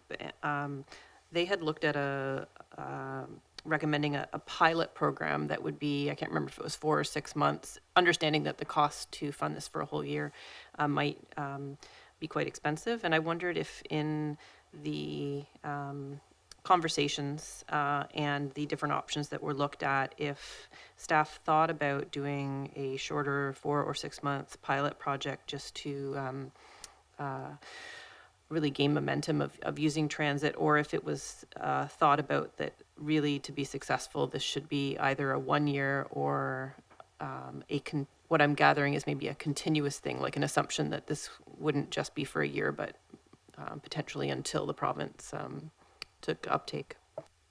Mr. Rennick. Through the mayor, were the will of council to be to go to the annual U-passes, I would not recommend only doing that for a few months, just because there's the setup time associated with getting the pass printers and setting up the program. However, if council were interested in trialing, I think that offering the discount monthly passes would lend itself better to doing a short trial. In fact, City of Victoria started with the discount monthly passes before launching their full youth U-Pass program. Thank you, Mr. Rennick. Just for my clarification, I think when the City of Victoria did it, the BC Transit required a certain commitment of time still. I think it was a year, or maybe just been 6 months, but I believe there was some requirement even under the discount program that they had to run it. Is that just, do you know that? Through the mayor, you would actually know that better than I do as someone who sat on the board of transit. I was not with the district at the time, but I could verify that. Okay, thank you. Sorry, please continue, Councillor Smart. Thank you. Just a question with regards to the cost of the special equipment, through you, Mayor, to Mr. Rennick. I just wondered if OCPE does have one of these printers operationally. Do we need another one just because of like what department it would run out of? Mr. Rennick? Through the mayor, it was staff's intention to get a second one and bring it to Municipal Hall.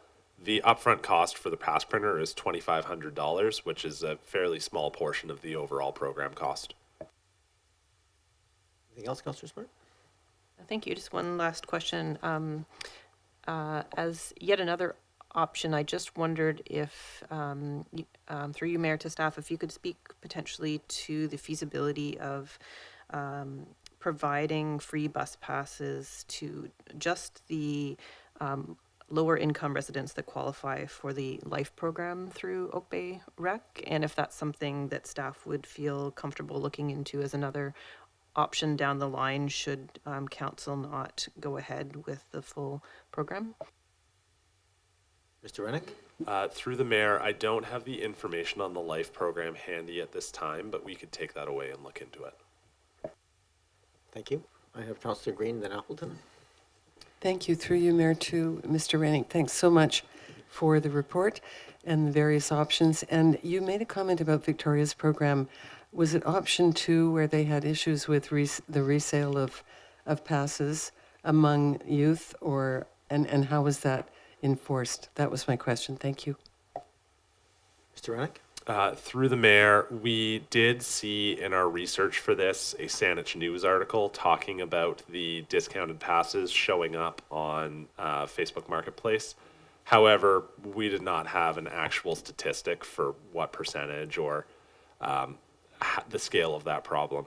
I would note that the youth U-passes have a photo on them, which makes it significantly more difficult for them to be resold. Thank you. Thank you. Go ahead, Councillor Appleton. Well, thank you, Worship, and through you to staff. Couple of questions. And one of the things that, and this has come up a couple of times in terms of the UPass program.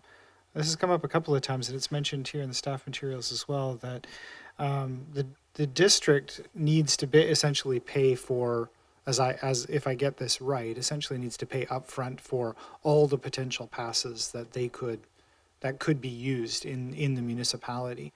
And I'm just kind of wondering why that is, and I'm kind of wondering whether staff has had a discussion with BC Transit as to what the rationale behind that is. Like, why would Oak Bay not be able to, for instance, and I'm not saying I advocate for this, but to provide 1,000 passes or 500 passes at the first come first serve rate? I'm kind of wondering why the municipality is required to provide that full cost irrespective of what the uptake is. Mr. Rennick, maybe able to help out on this one as well, but go ahead. Through the mayor, I will just answer that staff did not get into that with BC Transit staff. And so as to whether there is a policy consideration, I would defer to the mayor on that. I'll do my best. I mean, the why questions are always a little tricky to answer. But the UPass program is a very, very deeply discounted program. And so it works statistically by asking an organization, it really was developed for universities, hence the U in the title, to basically say if the university can essentially include a bus pass for all their students, so there's no barriers to use, but statistically it still works out that only a percentage of people actually use it. So while each pass may actually cost the university, say $10, this is not the right number, but say $10 each, and the real cost is $45, they know that statistically no more than 25% of the students will use it, so it works out in terms of the overall impact on the system when it comes forward. So it's essentially a statistical modeling that it requires everybody, not just the people who will use it to get that super deep discount. It requires everybody to be included, in the demographics essentially work out the system back to the original price. So it's intended to be a blanket to provide everything, and it makes it was done logically for universities. Again, because they had a student pass, it was easy to attach the technology to the pass. Thank you very much, Your Worship, and that makes sense in the context of a program that began as a university program, where essentially many universities offer that as part of their, essentially along with tuition or part of your registration. It goes along with your registration at the school. The second question that I had was with respect to with option 2 and discount passes, and I appreciate the analysis of costs related to different discount levels. I'm wondering whether another option that was there would seem to be a certain degree of, compared to the previous option, there's a certain degree of flexibility as to how much we buy in. So was another option considered to offer a more deep discount, or potentially 100% discount on a pass, but again purchase a finite amount to essentially have a first come first serve for a certain amount of passes as a trial basis? Was that an analysis that was also performed? And Mr. Rennick may not know about adjacent jurisdictions, but I'm not sure whether or not that's how it was rolled out in the city of Victoria. Mr. Rennick? Through the mayor, my understanding, speaking with BC Transit, is I don't believe that we would have the authority to say that we are offering this discount, but only on X number. My understanding was that it's a partnership agreement between us and BC Transit, where they're offering 10% and we're offering whatever discount we so choose. I don't believe they would allow us to limit the number of passes, but if that were the will of council, we could certainly go back to BC Transit and have that discussion. Thank you. Councillor Patterson. Yes, thank you, Mayor, and through you to staff, or perhaps to yourself, whoever can best answer this. Thanks for the report, Mr. Rennick. The report, of course, speaks to comparable costs based on what the cost of the transit passes are and City of Victoria's experience. There is nothing in the report that speaks to the value of the passes to the value of the service. Is the level of service, I don't think the level of service is comparable in Oak Bay for public transit as it is in the City of Victoria. And I'm wondering if there was any information or any discussion about this, because as a regular public transit user, I know that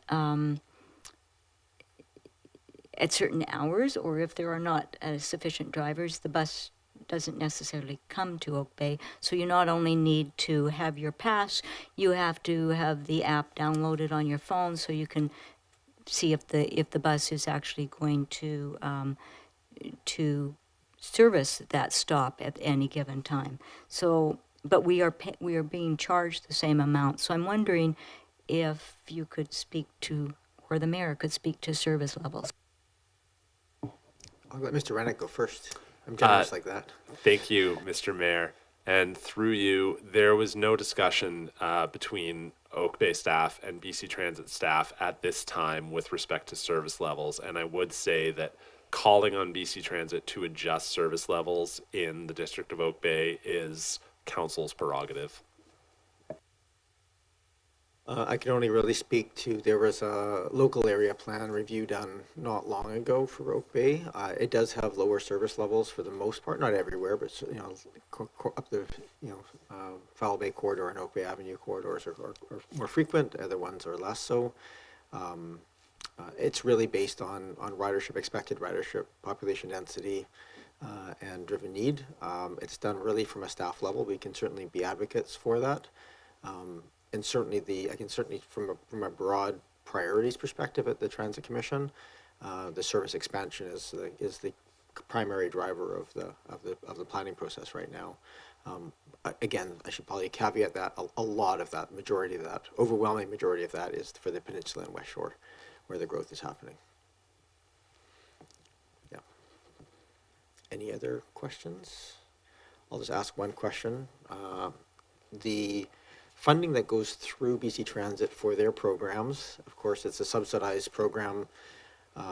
There is approximately, it varies a bit, but approximately a 30% subsidy from the province that covers their share of transit.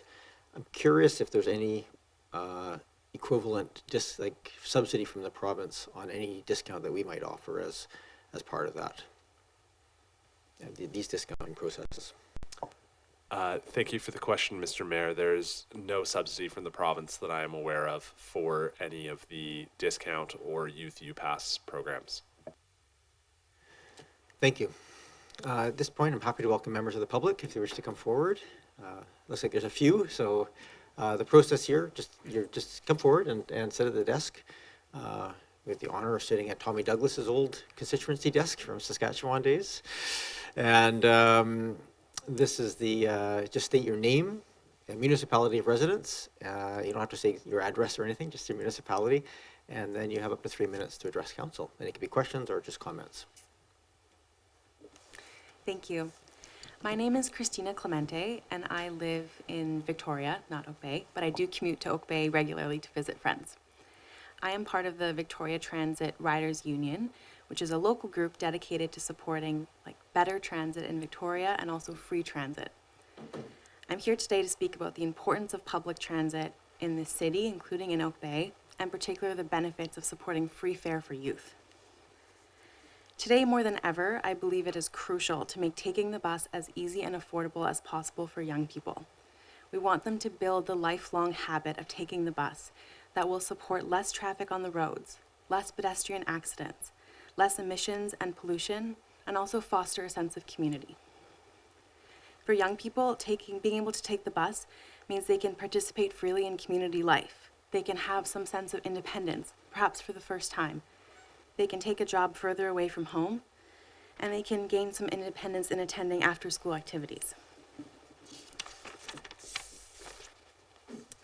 I've spoken with parents, and outstandingly they say that around the time, around 12 to 18, is when they began starting to take the bus on their own, when they were that age.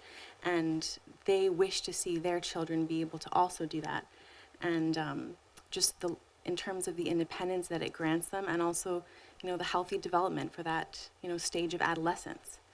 It's a great way to get youth in the community. And the reality is, with the current cost of living, is that the cost, even at the concession rate, is a barrier for many families to be able to send their children freely on the bus.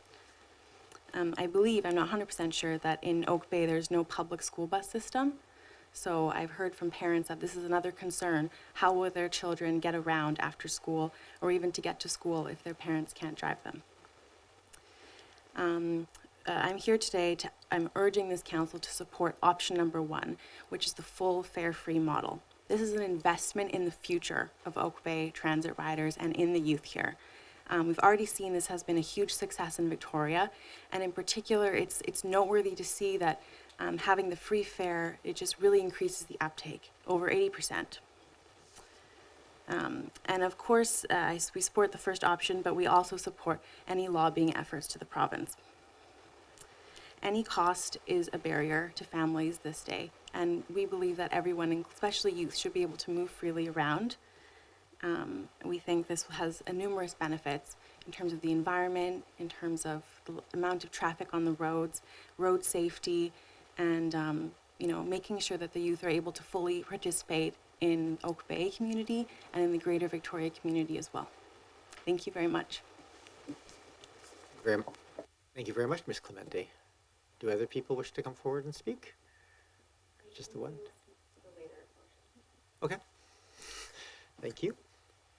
Don't see any other speakers here. I don't see any online, so we can come back to this table. We have the report in front of us. I don't know if at this point I can just start probably here with the simplest of all the motions, which is to receive the report. Moved and seconded. All those in favor?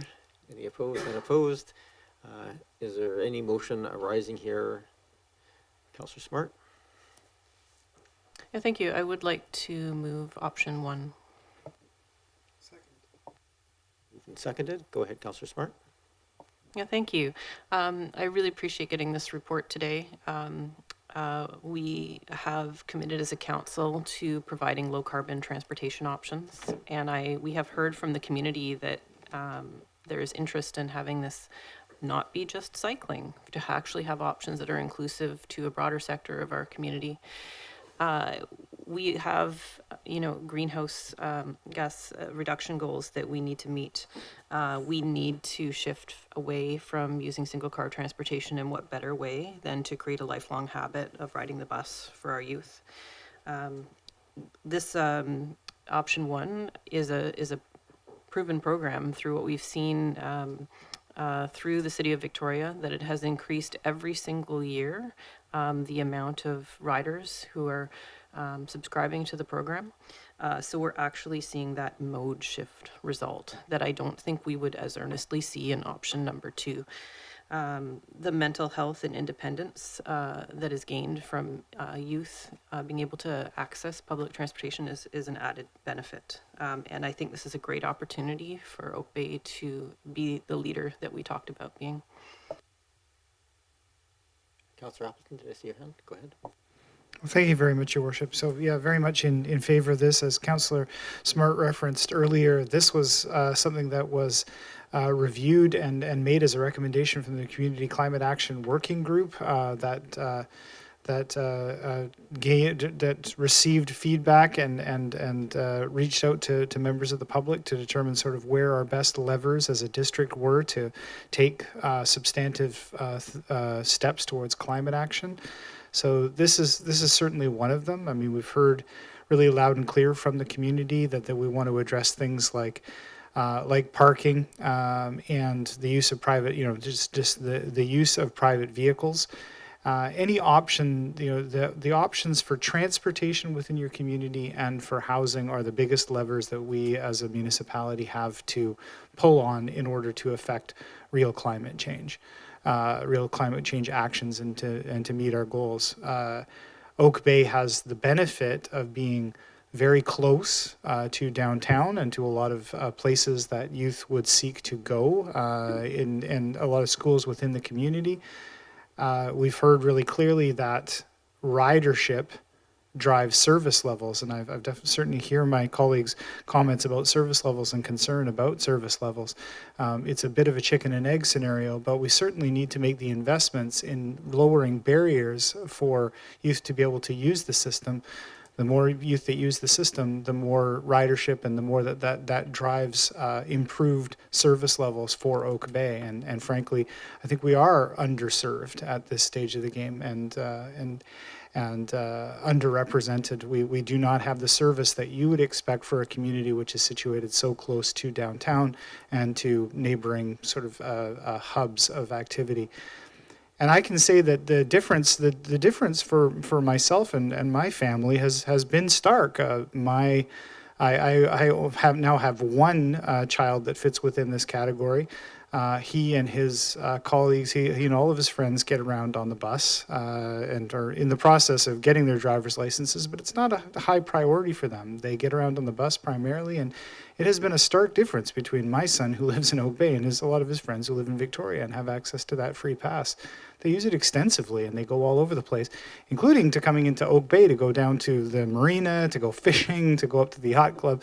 So if you provide it, they clearly make use of it, and I am taken by the uptake numbers that Mr. Rennick has provided in terms of 80% plus uptake in terms of youth usage of the pass is extremely high and striking, I think.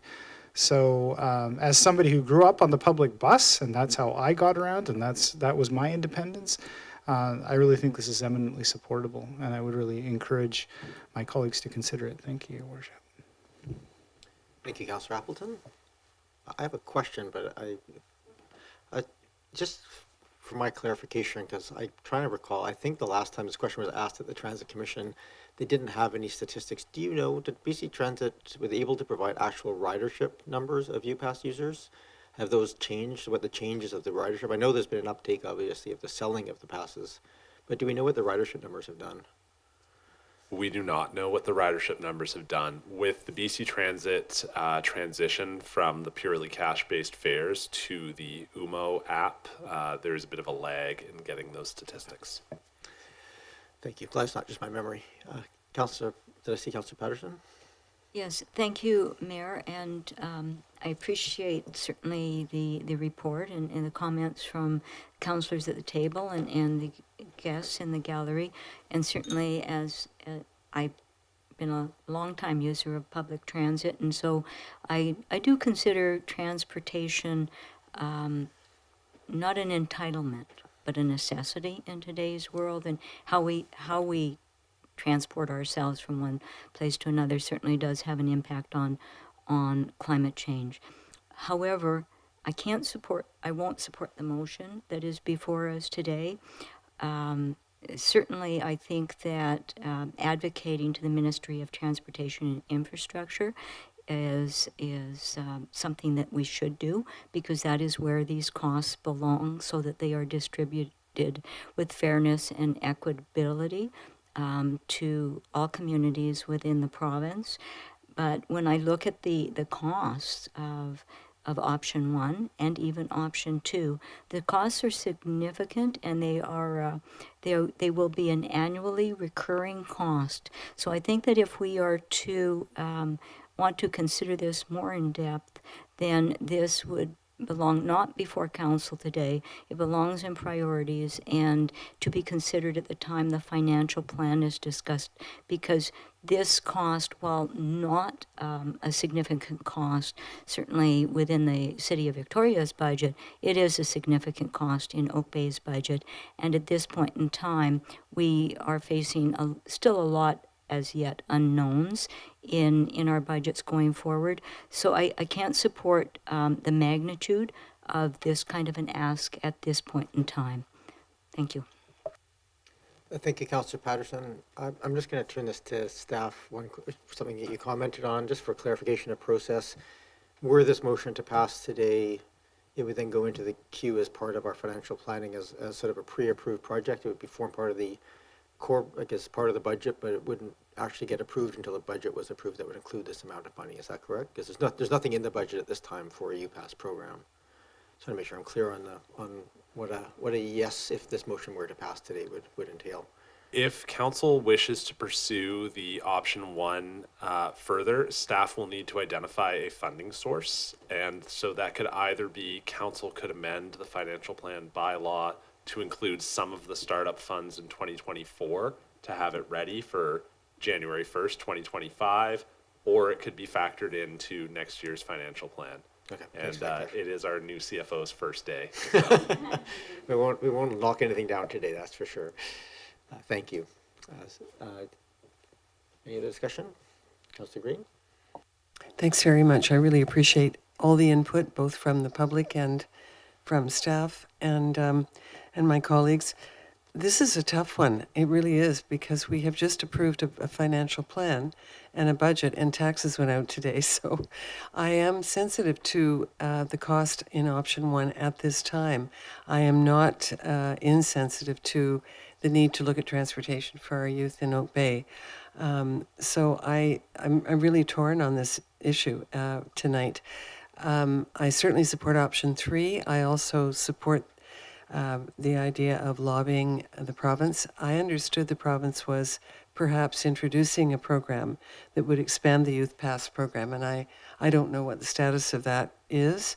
Perhaps the mayor or Mr. Rennick might have some answers on that. Just for the record, there's no stated program from the province of extending. They extended it to include, it used to be under 12 if you're riding with an adult. They just made it all under 12s ride for free. That was the change that happened. There's nothing committed to from the province and anything else at this point. Right. So that's my only concern, is that we're, again, in some ways the province is downloading transportation issues to small municipalities like ours. So these are all the things I have to think about when I'm making a decision like this. And I'm certainly concerned about our youth, climate change, and all of it. But how do we balance all of this when we've just come through with a major infrastructure report that identifies huge costs ahead for Oak Bay in terms of infrastructure? Transportation is a form of infrastructure. The other option is perhaps to trial something to make sure that we have the take-up. But at this point in time, I'm struggling with the ask. Thank you. Thanks, Councillor. My comments on this one, I think the comments made by Councillors Smart and Appleton in terms of, and this public speaker, it's true. Obviously, if you can provide things free and easy, then they will use them more. And so the question here is the cost of what we're considering under UPass. Does it have enough benefit to is that the best use of those funds? Is sort of what that boils down to for me. And I do struggle with that. It's a very substantial amount of money for a small community. And I guess I have a hard time supporting the motion as it stands right now. Transit is very heavily subsidized. Obviously, the province chips in 30% approximately of all the operating costs. The municipalities, not directly, the Transit Authority is a taxation authority. Those come out of property taxes, which is the least progressive of all the taxation models. So we don't have any model within the subsidy model that we would imply to apply that on a needs basis or on any other piece. It's essentially just a flat property tax. The same funds come out of the Transit Commission, but they're subsidized to 30% by the province. And so every time we step in and fund something, we are essentially subsidizing, taking over the 30% the province would spend and asking our local taxpayers to cover those costs. That's a big ask. I think where this does rightly sit at the provincial level and from an equity model should apply more broadly to everybody if that's the direction that we want to take. The stance of the Transit Commission to this point has been, it hasn't raised fares for, I think, over a decade now. The reality is that there's an enormous amount of money coming down the pipe that's required. The comment was here, people aren't using it because it's not convenient. It's true. And so there's a lot of investment happening right now to expand services but that is in the hundreds and hundreds of millions of dollars range. And again, going to be a massive burden, I think. And so to this point, the Transit Commission has considered asks of further subsidy, and I know have essentially looked at the available money, and it always just available money is where does that get spent? And the direction so far has been to try and increase service levels to drive ridership. At $45 a month, it is by far the cheapest transit option there is available. I mean, you can't even buy a bicycle and ride it for 3 years and average $45 a month. It's an enormous value, and I do tend to agree that the service level is the kicker here to make it worthwhile. I think Councillor Smart made a comment about would it be possible to look at areas where there's a derived need. So we have some programs that provide subsidies for Parks and Rec and other areas for people who need it. I think that's an appropriate way to spend funds. Those are not available through the province. So there are some programs to BC Transit. I think if there's ways of supporting that, I think that's a cost-effective way that we could do it. Very supportive of us advocating. I think that's a common language. I know there was as noted, a motion already passed at the Salish table that's being, I think the same motion is in front of us here tonight. That UBCM is the model to talk to the province on these things. And I do think that if we're going to subsidize further, I think it should be a progressive taxation model that subsidizes it because it allows for that transfer to happen in a more efficient way. My take. So I'm not going to support the motion as it stands. I think I understand the rationale, but I don't see it's the right value for the dollars being spent. It's not the right way to spend $187,000 a year. I think there's better ways we can apply that to drive ridership and other forms of transportation. Any other discussion before I call the question? Yeah, Councillor Smart. Yeah, thank you.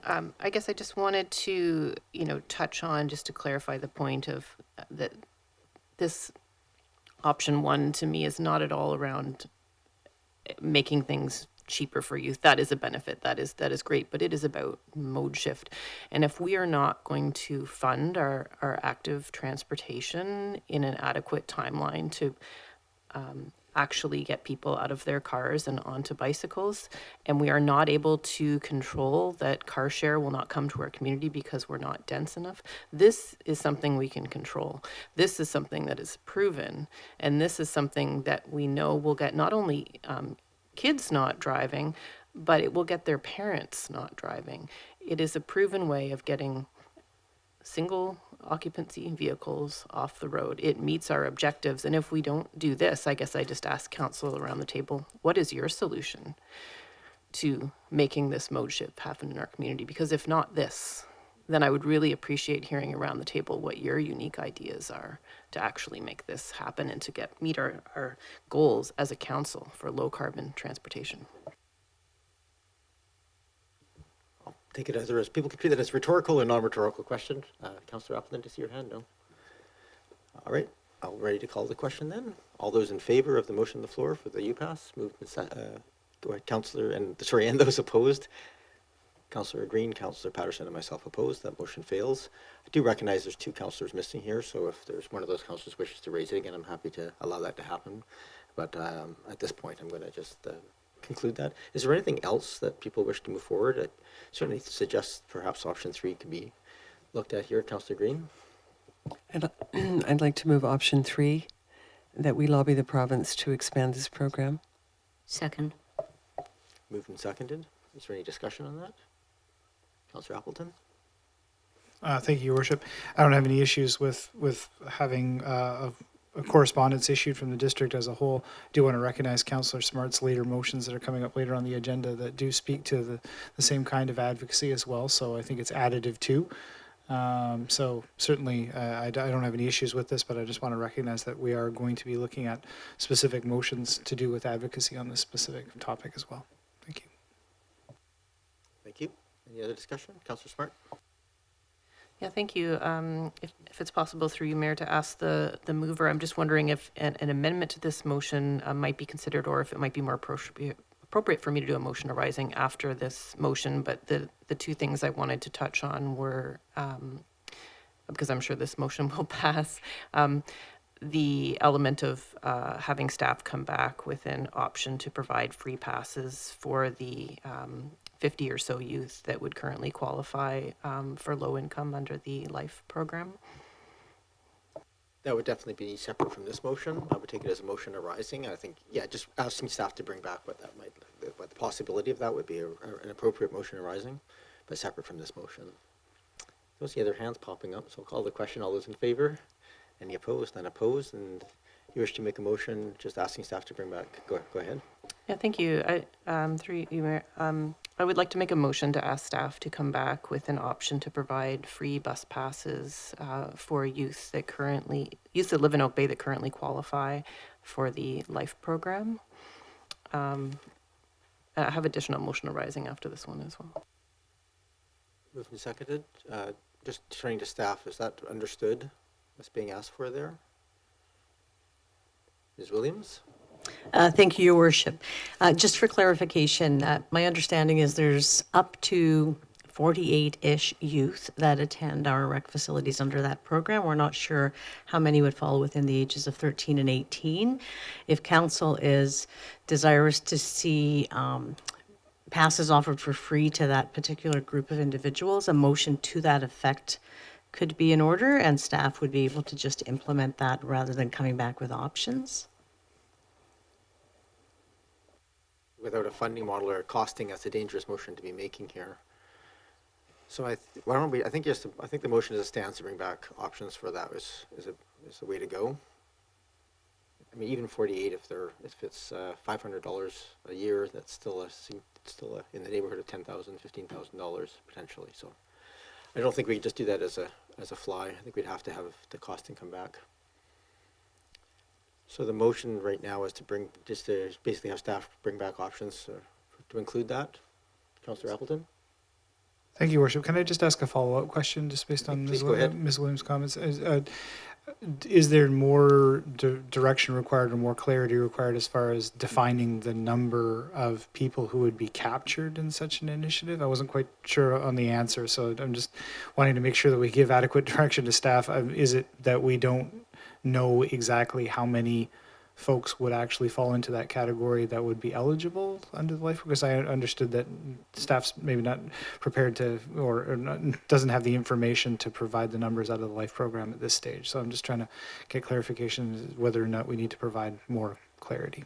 Thank you, Your Worship.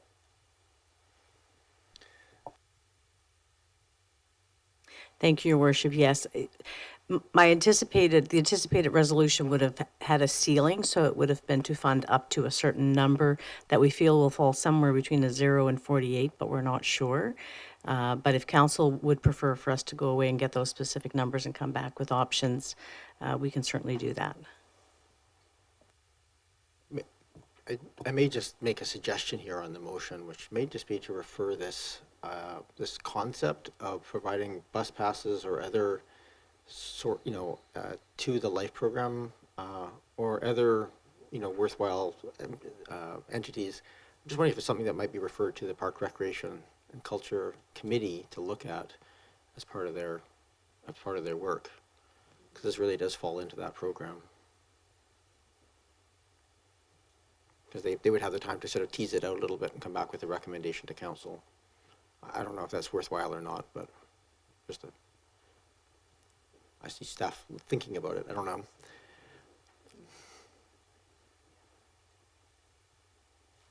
Councillor Smart?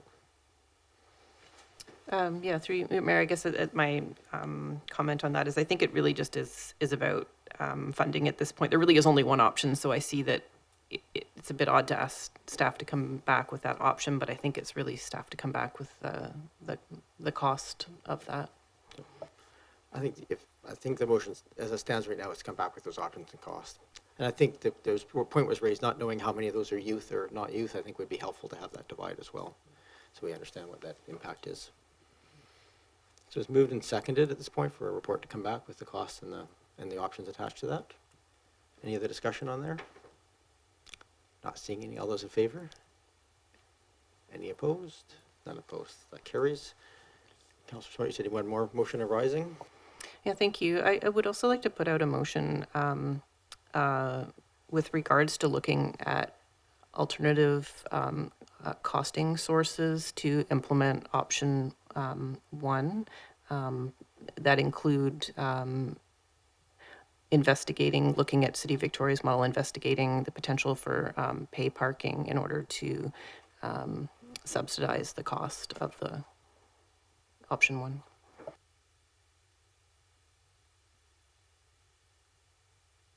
Reword that motion again, sorry, so we're clear. Apologies, that was a bit wordy. To put forward a motion for staff to investigate alternate options for funding option 1, including but not limited to utilizing pay parking in Oak Bay to fund option one. Is there a seconder? Moved and seconded. Go ahead, Councillor Smart. Thank you. The City of Victoria funded their program based on pay parking. In City of Victoria, obviously, we don't currently have pay parking in Oak Bay, but I think it begs the question as we move forward to the future of incentivizing the kind of transportation that we want to see in Oak Bay. And I feel like there could be options not to provide just small percentages of pay parking at our recreation centers and on Oak Bay Avenue, not entirely pay parking, but to look at small focused areas in which this might provide a fund that could pay for low carbon transportation options such as transit. Go ahead, Councillor Appleton, and then Councillor Green. Thank you, Your Worship. And I appreciate this motion coming forward because I think it is definitely a time for council and the community to consider the implications of pay parking and that revenue stream to fund these types of initiatives, which, as has been noted, can be disproportionate. The cost impacts can be disproportionately high for a small community. That said, many municipalities, the vast majority of municipalities, will utilize the concept of pay parking to pay for initiatives like that. And I realize that in Oak Bay, that is that will present a bit of a mental barrier for folks. I know people are comfortable with the idea of ample street parking and ample free parking, but it is a time, I think, for this community to consider what the implications of that are. As has been mentioned a number of times around the table, we're dealing with a challenging tax environment and we have limited revenue options. There is only one taxpayer, and essentially we're looking for subsidy for transit that is paid for through another source as well. So we have few options to generate the revenue in order to subsidize these programs that we really want to see move forward. And so I think this is something that the time has come for a debate on that matter. Thank you, Your Worship. Thank you, Councillor Appleton, Councillor Green, and then Patterson. I appreciate the wellspring for this suggestion, but oh my gosh, we have not mentioned pay parking at all in any of our materials, discussions, public engagement, or anything else. I couldn't support this without engaging with our public first and asking them about this notion. First of all, pay parking is already providing and becoming a barrier for downtown Victoria in terms of its local economy. People are not going downtown any longer, and they've just raised parking again. Parking is a barrier as much as it is a subsidy for other things. In Oak Bay, I think one of the things that attracts tourists, locals, and all kinds of other people to our villages is that there is no pay parking at the moment. I understand that there may be a time that pay parking becomes a reality in Oak Bay, but to spring this on the community without a full debate, without consultation, I can think of the BIA, I can think of the Tourism Committee. These are all our partners. And you just don't suddenly introduce a subject like this without fulsome dialogue and at least consultation. So I cannot support this at this time. It's not that I don't support the notion of pay parking, but it's how we do it. It's the process. And I have always been a very strong advocate for public consultation. This, I think, would be a very cynical thing to do without talking to our community first and our partners and organizations. Thank you. Councillor Green, thank you. Go ahead, Councillor Patterson. Yes, thank you, Mayor. And while I appreciate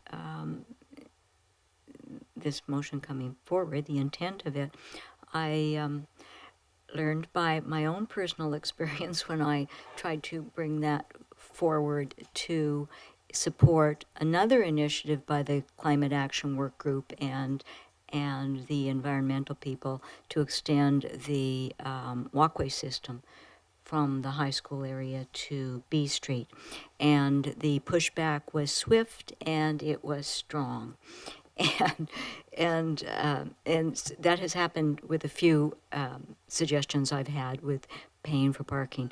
And I don't think that that precludes in the future that Oak Bay will not decide to do a different assessment of land use and how we raise funds to fund some of the programs we want. I have learned the lesson, and I tend to agree with Councillor Green that it would have to be considered first as a community engagement discussion to consider that. And certainly, I think as we bring on a new person to look at transportation that we agreed to in the financial plan, and we look at transportation, and we still have some things to come forward to council on transportation issues, I think perhaps that would be the better time to have these more fulsome discussions about should we have paid parking, and if so, where? I certainly heard from the community, definitely not at the recreational center when I put it forward the first time. So I won't support this going forward in this manner. I think that it would, in fact, be a better idea to move forward with community consultation. Thank you. Yeah, I'll go by second-time speakers in a second. I always have a hard time with motions arising that put forward such things I know will get major reaction just to the headline, which is that pay parking coming, and as Councillor Green pointed out, the partners that we work with on these things will probably not react very well to that. I think it's a conversation that is totally valid to have. That being said, we also have a village area planning process that will look at this as part of our, more strategically than just it to fund one more program. We have tax bases and other sources of revenue that fund things across the board. It's not like one thing has to be tied to another. I do think it's a conversation that we should be having as part of our villages and what the benefit of free parking versus pay parking, what the revenue stream is. My recollection is, and it was looked at a high level, as I recall, I think when I first came on council around that time, so 12 years or so ago, and it was actually not a cost generator. It was a parking control measure, but didn't actually generate much revenue, just given the small and only surface level parking that we have here. So it was not seen at that time to be a revenue stream, just more of a means of controlling parking. But it's certainly a conversation we should be having, but I can't support it as a motion arising in a meeting. Just, I think it really does have to be part of that village area planning process. Look at it in the context of what benefits and the strengths and benefits are of it overall. Yeah, I'm not afraid of having the conversation, but I just think that the way to raise that is part of the village planning process. Councillor Appleton and then Green. Well, thank you, Your Worship, and I appreciate those comments. I just wanted to respond to some of the comments that were made as far as, like, this is the motion as it is made, and as I understand it, is not a motion to implement pay parking. It's it's a motion to request of staff some options analysis to determine whether or not that could be a viable revenue stream to fund the transit passes and other sustainable transportation initiatives. So really, this is a first step to ask staff to start gathering information to have that discussion, and not in any way an implementation of pay parking at this juncture. So I just wanted to clarify of that, and clearly it represents it. If that was to come to pass, it would represent a significant shift in the way that people approach public space, because parking is public space in Oak Bay. And certainly it would have to come on the heels of a significant public consultation. So I don't think, in the light of the motion that's on the table, that those two things sit in separate. These are two separate things that need to complement each other. Motion on the floor, as I understand it, is to begin the process of assembling the information we would need to have such a debate with the community. Thank you, Worship. Thank you, Councillor Green. Yes, and I appreciate that. I appreciate my colleagues' comments. But what often happens without any preparation, without any warning, without any sort of preliminary consultation, people will hear that we made a motion at the table about paid parking. They will not capture the nuances that Councillor Smart has provided, or that Councillor Appleton has reiterated. So it's a nuanced discussion. But I don't think it'll be received that way. And we've had this experience with other things in the community that have sort of gone off the rails because there was either wrong information, misinformation, or a misunderstanding of information. So I want us to be really clear if this is a path we're going down. I would also like us to do it and consider it further along within the context of the new accessibility committee, I don't know what impacts this might have on accessibility for people using public parking in our villages and on side streets or wherever it might be. And secondly, I would like to see it in the context of an overall transportation plan. We talk a lot about holistic planning, that everything is connected, and so this would have to be one of those elements in a plan that has connectivity. Those are my comments. Thank you. Thank you, Councillor Green.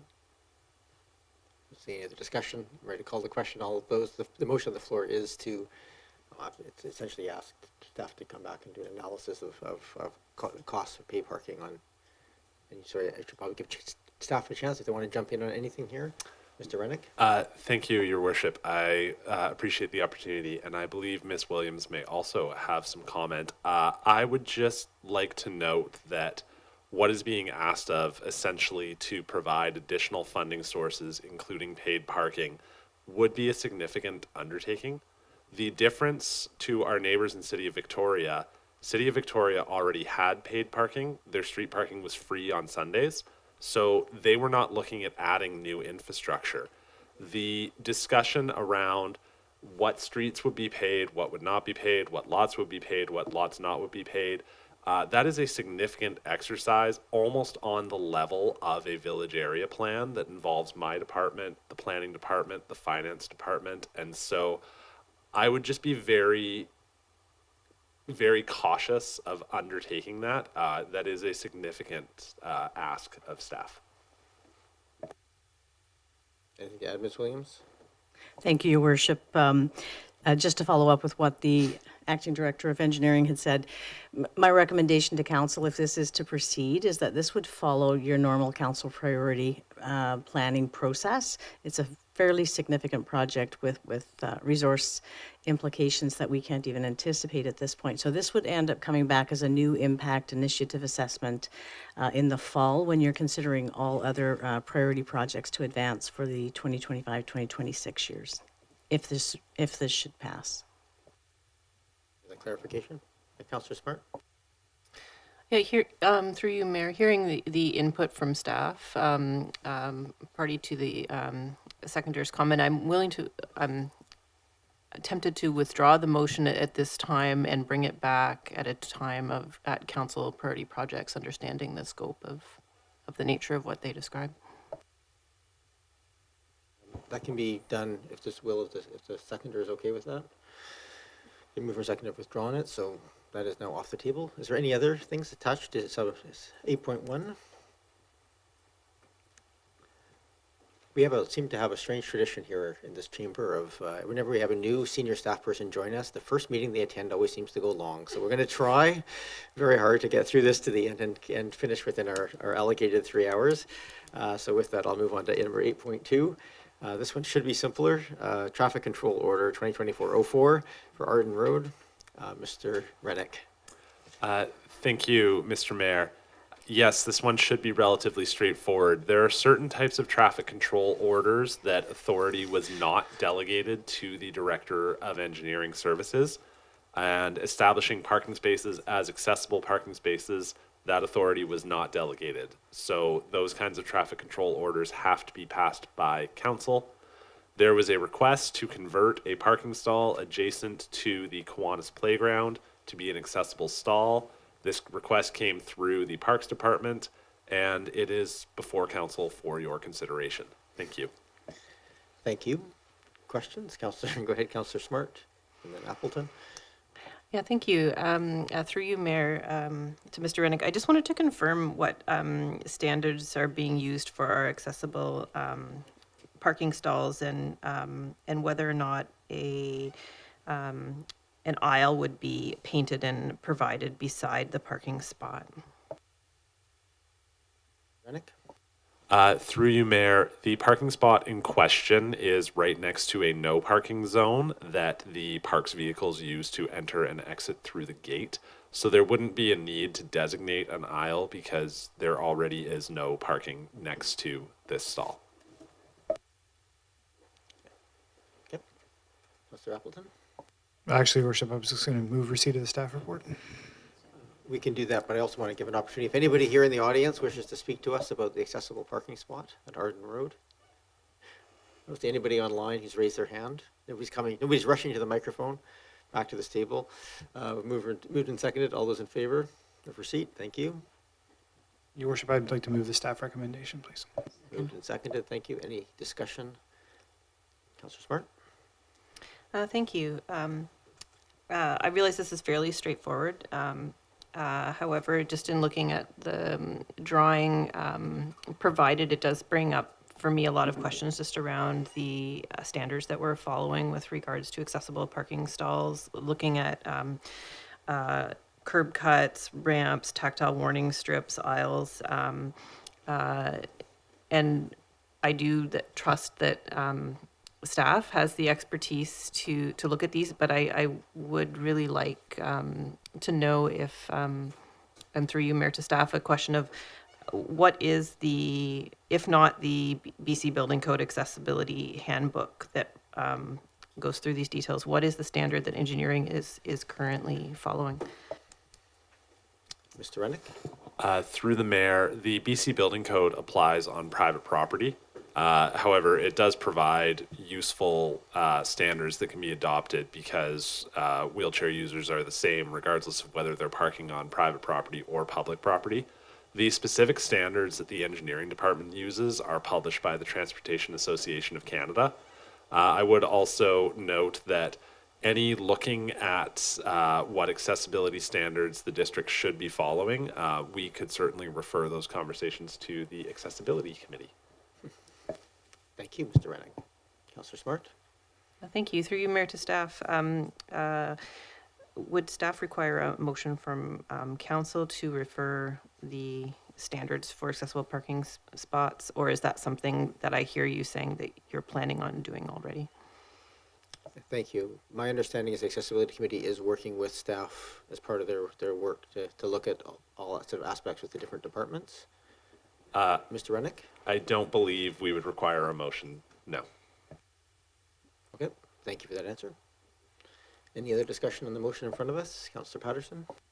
Yes, thank you, Mayor, and thank you for bringing this forward. I think this is one of these things maybe we could delegate to staff, but I've had good feedback already on the facilities. So, and there was a comment about the lack of accessible parking. So at least I was able today to say, no, that's coming. That is, staff have picked up on that, and they're bringing it to council. So thanks for your work on this. Thank you. Thank you. And through the mayor, if council is willing to delegate that authority, we could take a motion to amend the next time we bring amendments to the streets and traffic bylaw to include that. Thank you. It'd be a separate motion than this, just to be a motion arising, not an amendment to this motion. Councillor Green, did you have your hand up? Okay, thank you. Seeing no other hands, I'll call the question. All those in favor? Any opposed? None opposed? Wish to make a motion arising? I will move the motion that I believe Mr. Rennick just articulated, which is a delegation of authority to staff. Thank you. I think the motion would be to include delegation. Would you like me to read it, to say what I would suggest? Yes. Yes, please. That staff be directed to amend the streets and traffic bylaw to delegate the authority to establish accessible parking stalls to the Director of Engineering and Public Works. Is that moved by you, Councillor Green? Satisfactory? That's fine. Thank you very much, Mr. Rennick. Second. Seconded. Moved, seconded. Thank you. Any other discussion on that? All those in favor? Any opposed? None opposed. Thank you. I think that concludes 8.2. Mr. Rennick, you're back again for 8.3, Salish cross-border agreement. Yes, thank you very much, Mr. Mayor, and I will try and do another brief introduction to this one. We have had a number of informal ad hoc agreements with our neighbors in District of Saanich with respect to who does what maintenance on the boundary roads, being Foul Bay Road, Gordon Head Road, and Hibbins Close. The engineering department and the finance department identified this as being something of a weakness and felt that it would be better if we actually had an agreement on paper as opposed to what had been convention in the past. This agreement more or less enshrines what the current practice is and thus is not anticipated to have any significant financial impacts or workload impacts. And I do just have to briefly mention that there is a typographical error in the report, and that was provided to the mayor ahead of time. There's a reference to section 24 that should have said section 23, and so we just want to make sure that should council endorse entering this agreement, that we have the ability to amend it to fix the typographical error. Thank you. Happy to take questions. Thank you, Mr. Rennick. Yeah, there's just the date of 2023 is there instead of 2024, and for section 24, it should be changed to section 23. That's under section 22, commencement and term. So when we have the motion, it'll be a motion as amended to that effect. Before we get there, I'll take any questions from members of council to staff. Councillor Appleton. Thank you very much, Your Worship, and through you to staff. I'm just two questions, and one could probably have a big story behind it, but just the simplest first. Do we have an existing sort of more defined relationship with respect to Crestview? I'm kind of surprised that Crestview isn't included in here, being sort of like the quintessential transboundary street. Mr. Rennick, I think that doesn't, I think it cleaves at right angles as opposed to going down the middle of the street. Mr. Thank you. Through the mayor, I believe that is true. However, I am furiously looking at the map to confirm that. Go ahead, Just Councillor as a follow-up, Your Worship, I was just kind of curious. Is this because it's a continuous through street that begins in Oak Bay and ends in Sandwich, or the other way around, depending on which way you're looking at it? So I'm just wondering about things like snow clearing and those types of things. Just to be clear, through the mayor, a boundary highway means that the boundary runs up the middle of the highway. So roads like Kings or Carrick or Haltane, which continue on both sides of the road, do not qualify as boundary highways. We just stop at Foul Bay Road. Thank you very much for that. And just one further question, Your Worship, through to staff.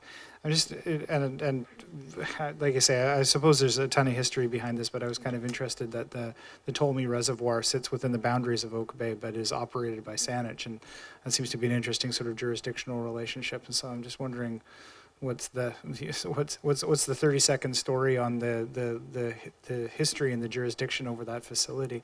And do we carry, as the district, it mentions operations of it, but what is who is responsible, potentially the CRD, for the physical structure of the building and any potential long-term replacement?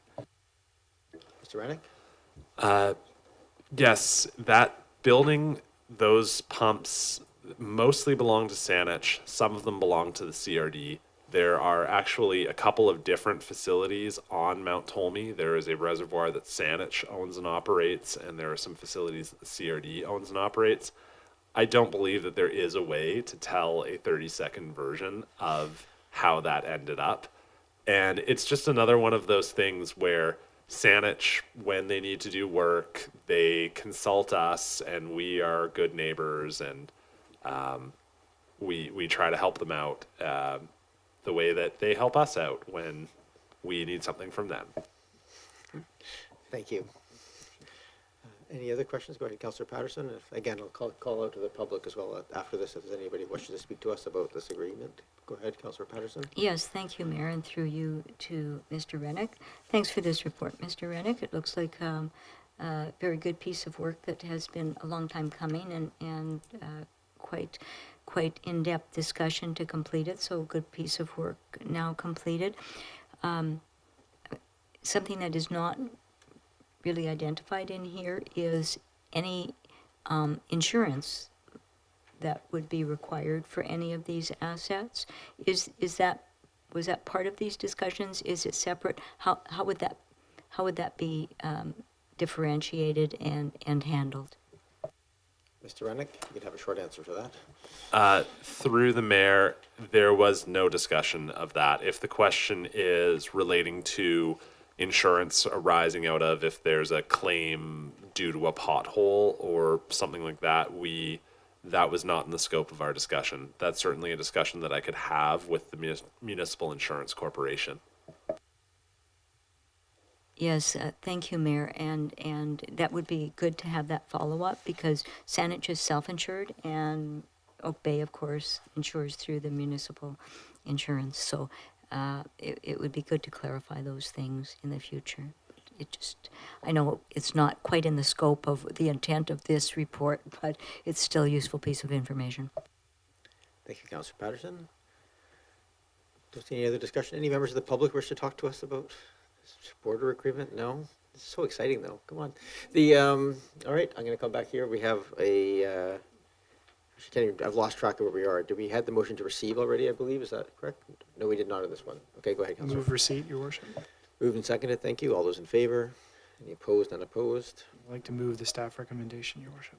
Moved and seconded. Moved and seconded. This is to sign the intermunicipal boundary servicing agreement. Any further discussion?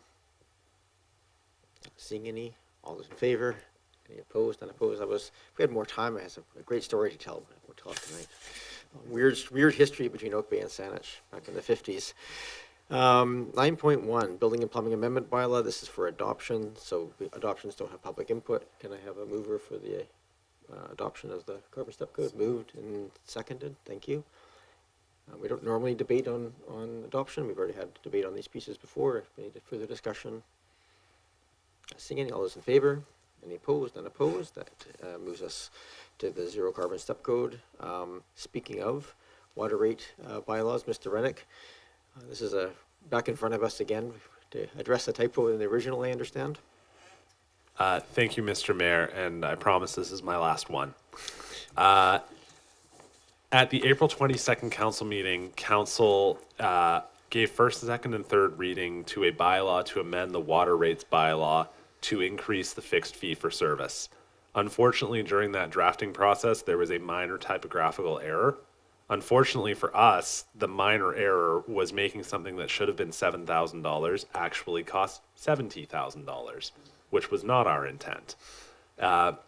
Essentially, we are unable to do any 38 millimeter water services until this is fixed because we cannot charge someone $70,000 for a water service. So I am sure there will be many questions on this matter, and I am happy to take them. Thank you. I don't think we have that many questions. Just procedurally here, it has us basically that we just read this new bylaw.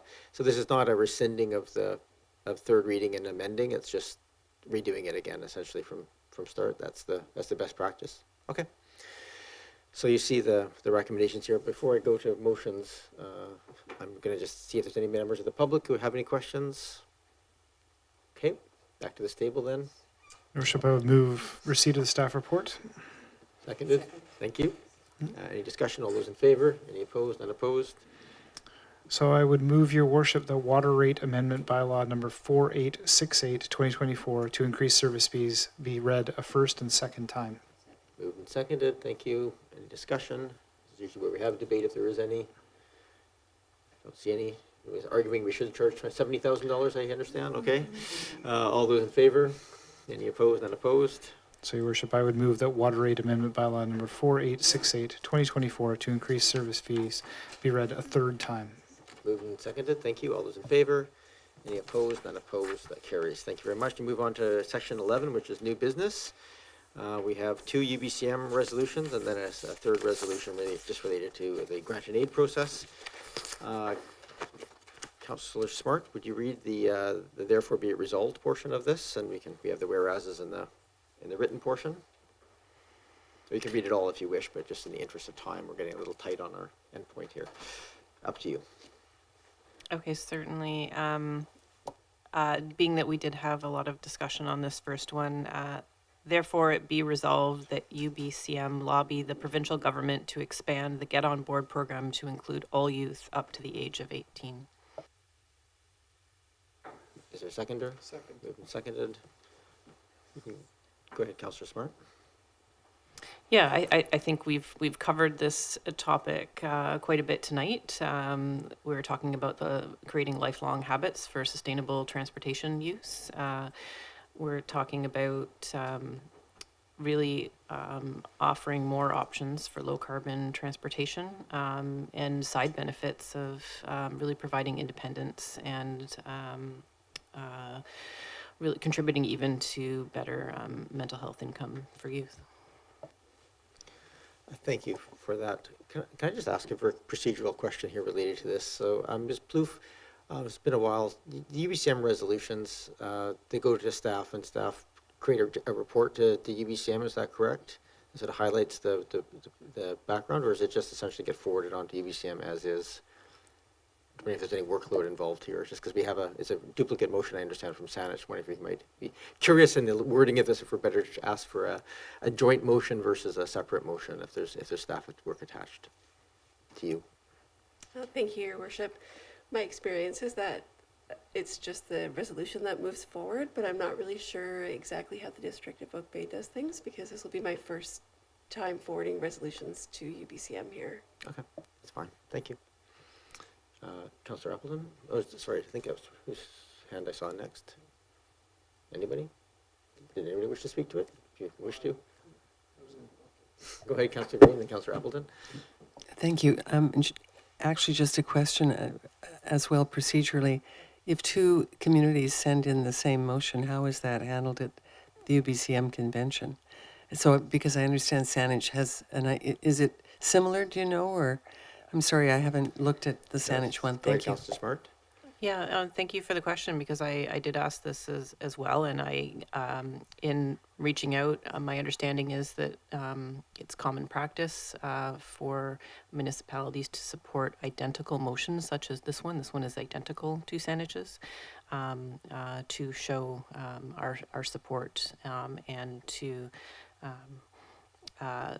really put more depth behind the resolution as UBCM considers whether to consider it one of its block items versus not. Thank you. Thank you. Councillor Appleton?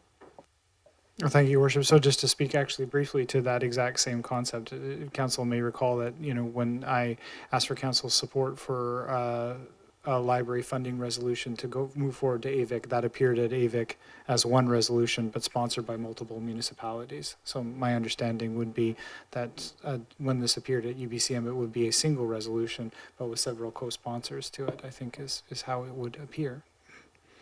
That was how my experience was, Your Worship. Yeah, thank you, Councillor Appleton. I don't think it matters too much. If we're supportive of this, we can support it, and the UBCM can do what it wants to do with it. At the end of the day, my understanding is not the same as that. My understanding was that if it's a joint thing, then it goes forward with multiple names. If it's the duplicates, then it just goes in with the primary person, and that's kind of there, and it doesn't change anything. And I think that's there intentionally so that the same resolutions don't end up on, because there's 400 resolutions, so that doesn't go to 400 times to different councils around the state. But Ms. Plouffe? Thank you, Your Worship. I just wanted to clarify that a report does have to be prepared. Background information does have to go with the resolution to UBCM. Thank you. Any other discussion on the motion that's in front of us? Oh, I have members of the public here as well. I think you wish to come speak, so please come forward. You've waited patiently. So it's the same process. You've probably forgotten it by now, 2 hours later, but if you just state your name and municipality of residence, and then you have up to 3 minutes to speak to the matter in front of us. Thank you, Mr. Mayor. My name is Nathan Bird. I live in Victoria. And if it's appropriate, I would like to speak to both 11.1 and 11.2. Okay. So this is the motions for free transit, UBCM resolutions for free transit for youth and seniors. As a member of the Victoria Transit Riders Union, I urge you to adopt both of these motions for the sake of the environment, for the future of our youth, for road safety, among many other reasons. The point has been made tonight that we need a modal shift, and I absolutely agree with that. We need to shift away from personal vehicles, including electric ones, and towards public transit as the primary mode of transportation in our society. And expanded fare-free transit programs are a crucial stepping stone on that path. And I just want to underscore that by saying that combustion-powered passenger vehicles produce about 1 pound of atmospheric carbon dioxide per mile traveled on average, making them the leading source of heat or one of the leading sources of heat trapping emissions. Taking a diesel-powered bus instead of driving can reduce those emissions by up to 82%, according to the U.S. Department of Transportation. So it's a fantastic contribution, I think, to your emissions reduction targets and at no cost to Oak Bay. And vehicle exhaust doesn't just trap heat, it also kills people. In fact, the World Health Organization states that, quote, 1/3 of deaths from stroke, lung cancer, and heart disease are due to air pollution, unquote. And even if we magically transitioned our entire province to electric vehicles tomorrow, the harms of personal vehicles would hardly be eliminated.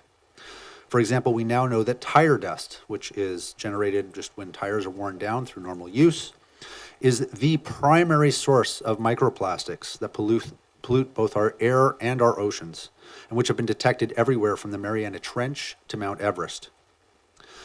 100% electric vehicle adoption would also, by itself, do nothing to address the kinetic danger personal vehicles pose to animals as well as pedestrians. Public transit, on the other hand, is by far the safest way to travel, both for occupants and for pedestrians. Multiple studies have found that fare-free transit programs can be an effective and efficient way to increase ridership on buses and to reduce the number of trips people take in their personal vehicles. These two UBCM motions before you tonight could thus, at a stroke, reduce emissions and environmental microplastics and improve road safety by helping to empower seniors to get to where they need to go without having to take their vehicles, and by instilling in youth a potentially lifelong habit of taking public transit.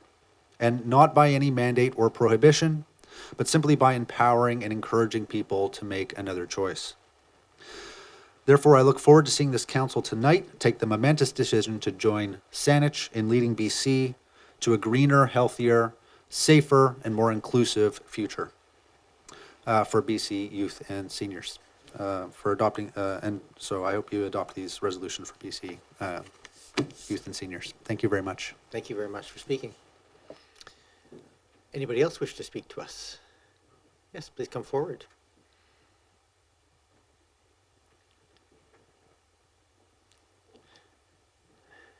Well, welcome. Just push the button in the front there to hear. There we go. Thank you. Name and municipality and welcome. Alyssa Allen, I live in Victoria. And I just want to talk about another little aspect of this, which is social isolation, which is a significant problem that is increasing kind of year by year in Canada. And it's especially significant to teens and seniors because those are two groups that have been shown to be especially vulnerable to social isolation, which has really significant not just mental, but also physical effects. They've been shown by studies, or it's been shown by studies to increase people's risk of type 2 diabetes, heart disease, depression, suicide, addiction, dementia, and earlier death. So it's actually, a pretty significant issue. And Stats Canada recently reported that 20 to 24% of Canadians over 65 feel isolated and wish that they could participate more in social activities. And numerous studies, like expert researchers, have shown that they generally all point to building connected communities as one of the most important ways to combat social isolation, and a major part of that is having a robust urban infrastructure and accessible transit. That's consistently pointed to in numerous studies across multiple countries, and accessible transit, of course, includes transit that is accessible to everyone regardless of cost barriers and things like that. Low-income seniors and those without family support are even greater risk to the negative effects of social isolation. So it's especially crucial that accessible transit is accessible to everyone without a cost barrier. Having the ability to just, freely travel and connect and socialize and engage with each other in the community is so crucial to just having a thriving community. And I believe that should be available to everyone without cost barriers. But considering that teens and seniors are two groups that are especially vulnerable to this, it just makes sense that free transit be extended to those groups in particular, although I do believe it should be accessible to everyone. And that would make a real significant difference in reducing that problem. So, thank you. Thank you very much, Ms. Allen. Anybody else wish to come speak to us?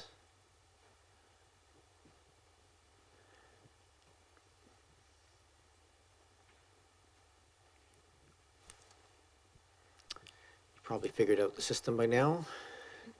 You can push the button on the thing to turn the microphone on, and then just your name and municipality of residence, and welcome. Hi, everyone. My name is Liz Cronin, and I'm a resident of Victoria. I live near Jubilee Hospital, so pretty close to Oak Bay. And I did many years of caregiving work within Oak Bay.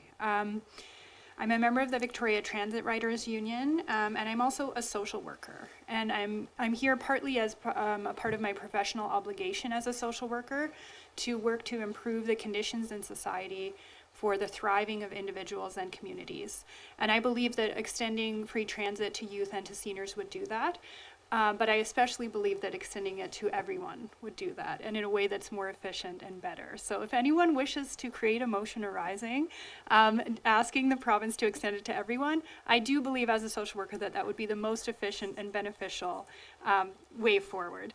In social work, there's a concept called upstream thinking, and you might have heard people talk about it with respect to healthcare. It's all about stopping problems before they happen, which is the most efficient way to address problems in society. It saves a ton of human suffering, and it also saves money. I like to think of it as providing people with the things they need up front. And when you do that, we know from research, and I know from my social work practice, people use those things to take good care of themselves and of others in their community. And I believe that's true for freedom of movement.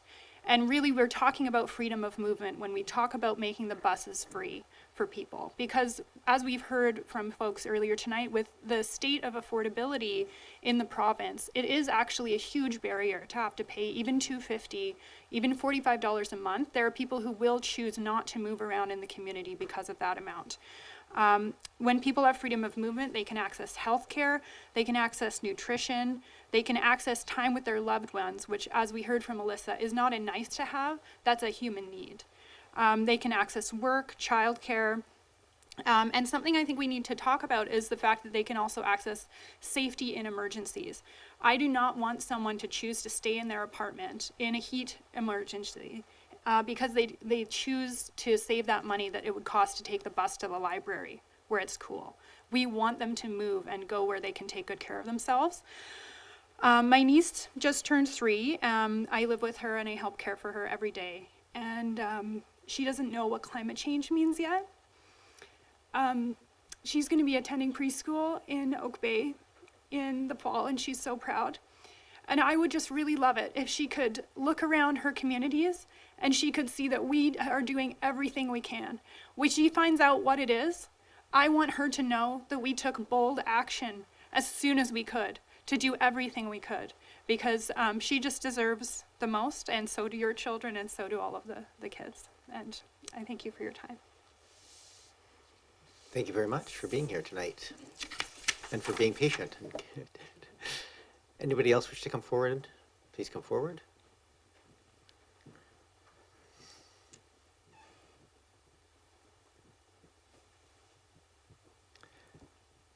Got it all figured out now? I think so. Okay, welcome.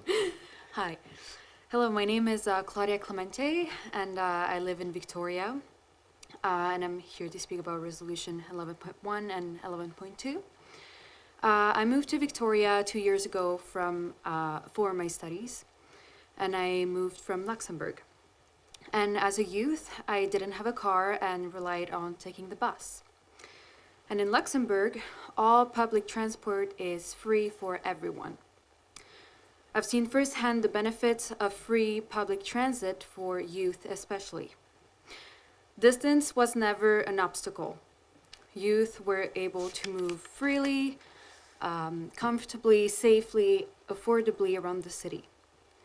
And when the youth met up to party, they had a safe and free way to get home without potentially drinking and driving and putting others at risk. Everyone rode the bus together.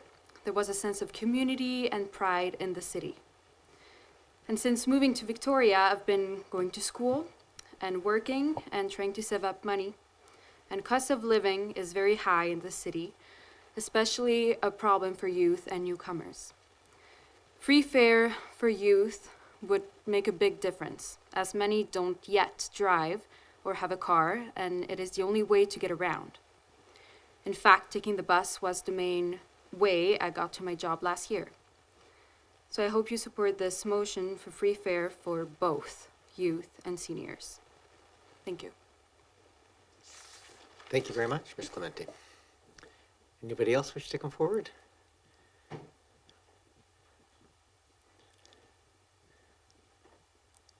Welcome. Thank you. I'm back. I hope it's okay. I'll be brief. Absolutely. No, go ahead. Again, my name is Christina Clemente, and I'm here from Victoria. I would just like to speak to a few other points that I had prepared in support of resolutions 11.1 and 11.2. And we've already heard about cost of living and how that affects youth, and I really would like to stress how this also affects seniors in the community. It can be a really big limiting factor for some seniors. Unfortunately, the reality is that some will choose between, getting enough to eat and being able to take the bus. Although Handy Dart is available for free, I know from my grandparents' experience that the Handy Dart system does not always work, and sometimes there are cancellations last minute, which means that without the backup of a family member to drive them, seniors don't get to their appointments. This is a big and serious issue. I've heard council speak about how increased service, especially to Oak Bay, is a real concern. And trust me, I know, because I went to high school in Oak Bay, but I lived in the peninsula. So it was a nightmare to commute by bus as a youth. And I'm saddened to see that now as an adult, having moved back to Victoria, that the situation hasn't really hasn't bettered. And, BC Transit is telling us that, we have to choose between the cost of fare and better service. But I don't believe that this is true. I think increasing ridership through reduced fare is evidence to have worked. You heard from staff today just about the youth program in Victoria, but even programs in Montreal, where recently they made the bus free for seniors, has dramatically increased ridership.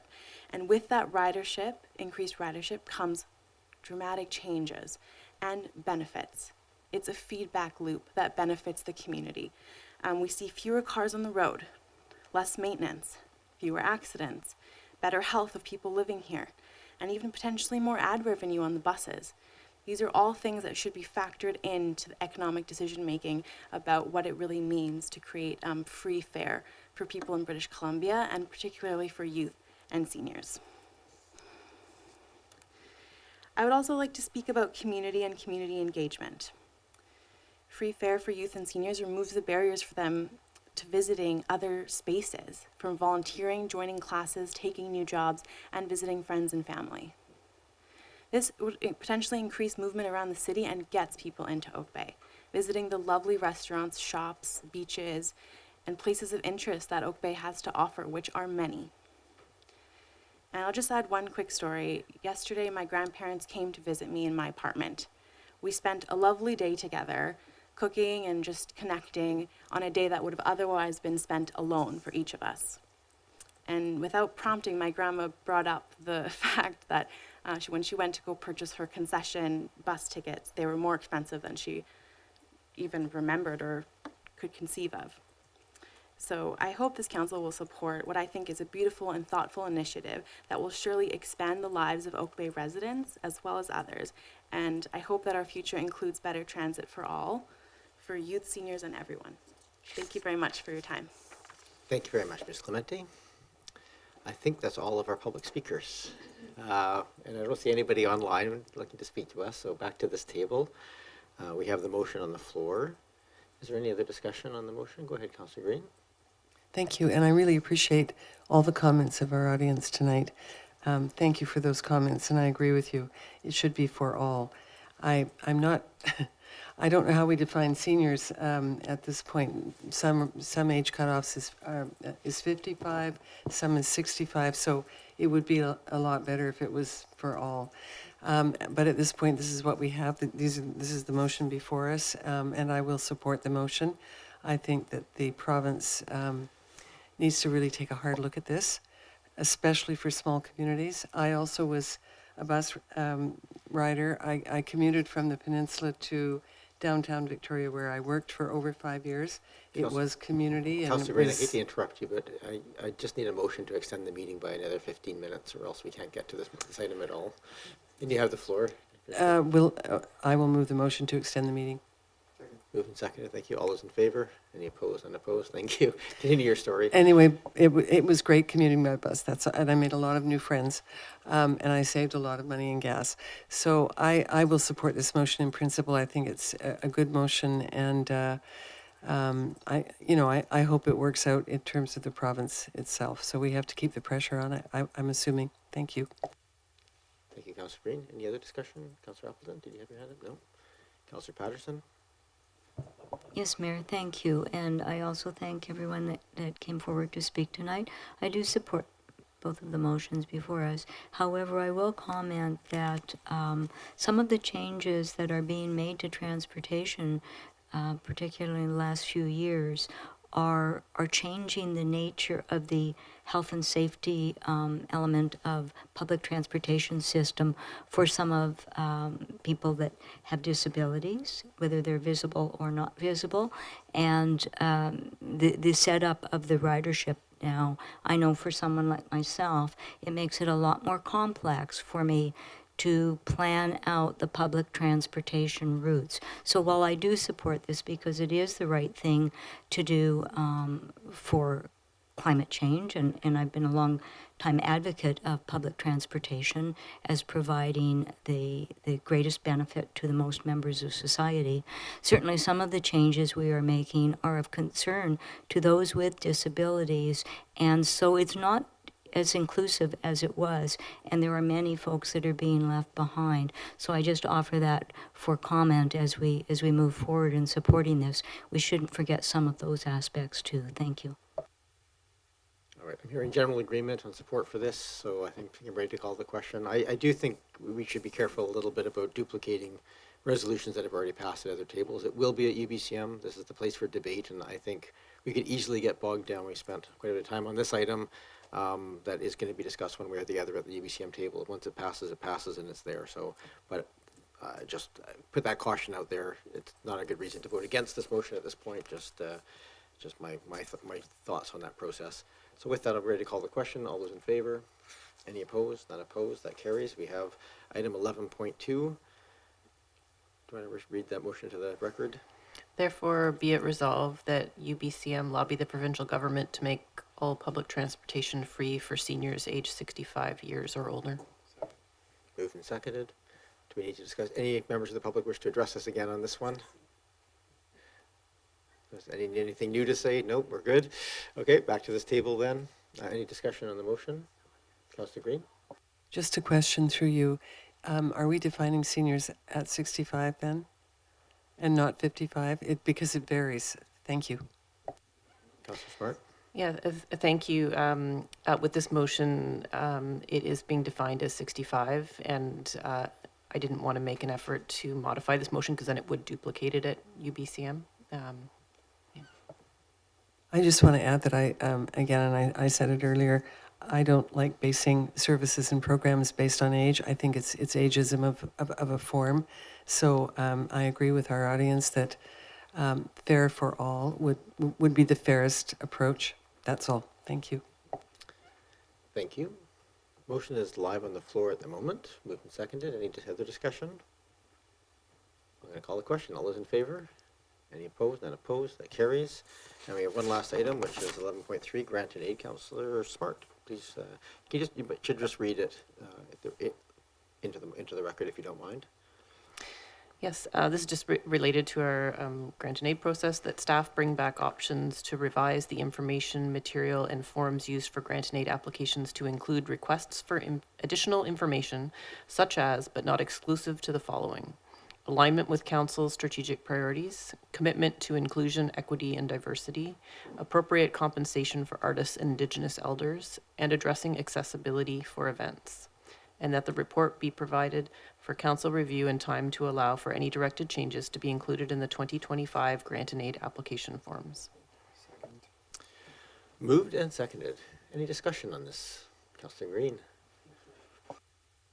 Thank you. I appreciate the motion, but I do have comments, and it is not that I'm against looking at the process, because I think I made comments earlier that I would like to see a revision of the process around grants and aid, particularly as we make decisions, as we review and evaluate and allocate funds. But some of these elements individually, I understand them and agree with them, but I don't think it is, I actually think it's outside our mandate and scope as a council to attempt to dictate to organizations and agencies how they develop and deliver their programs and services. I'm concerned about some of these questions or elements for additional information, and I'm not sure that's the role of this council to highly regulate that. I would like to talk about how we review and evaluate and make decisions about these awards, but that requires group discussion together as a preliminary step. So I'm struggling with this one only because I'm not sure, first of all, that organizations would understand alignment with council's strategic priorities, our commitment to inclusion, equity, and diversity. Again, I'm not sure that's our role to impose that on organizations and agencies. Appropriate compensation for artists and Indigenous elders. Again, another issue that I'm not sure we should be straying into. And addressing accessibility for events. I don't disagree, but I'm not sure that's our role in this particular process around grants and aid. Thank you. Thank you. I'll try and clarify, and then I'll get back to you, Councillor Smart. Sure, why don't you go ahead and motivate, but I do want to point out this is to bring staff to bring back options. Yes. To revise it. Yeah, so and those are inclusive, but go ahead. Exactly. Councillor Smart. So it's not to decidedly include these, but to bring back options to consider. And the reason I'm bringing this motion forward is because I know that most projects are formed the night an application is due, and we have great power at this council table to guide these projects to become more impactful for our community. And I think it's absolutely our role, because it's our money that's being spent, to dictate the quality and parameters in which we think these projects should exist, and to inspire our community to do better on the aspects that relate to our values and our priorities. Thank you. Councillor Patterson. Yes, thank you, Mayor. It's odd, but we just had somewhat of this same discussion at Victoria Family Court Youth Justice Committee, where a lot of these same things were stated that we should consider, and many of them we do. I think because we do have a policy here in Oak Bay that governs our granting aid program, but I understand completely Councillor Green's comments. Some of the requests for grant and aid are fairly small, and so I think the formality of applying for a grant has to be somewhat relevant to the asks also. And if it gets too cumbersome,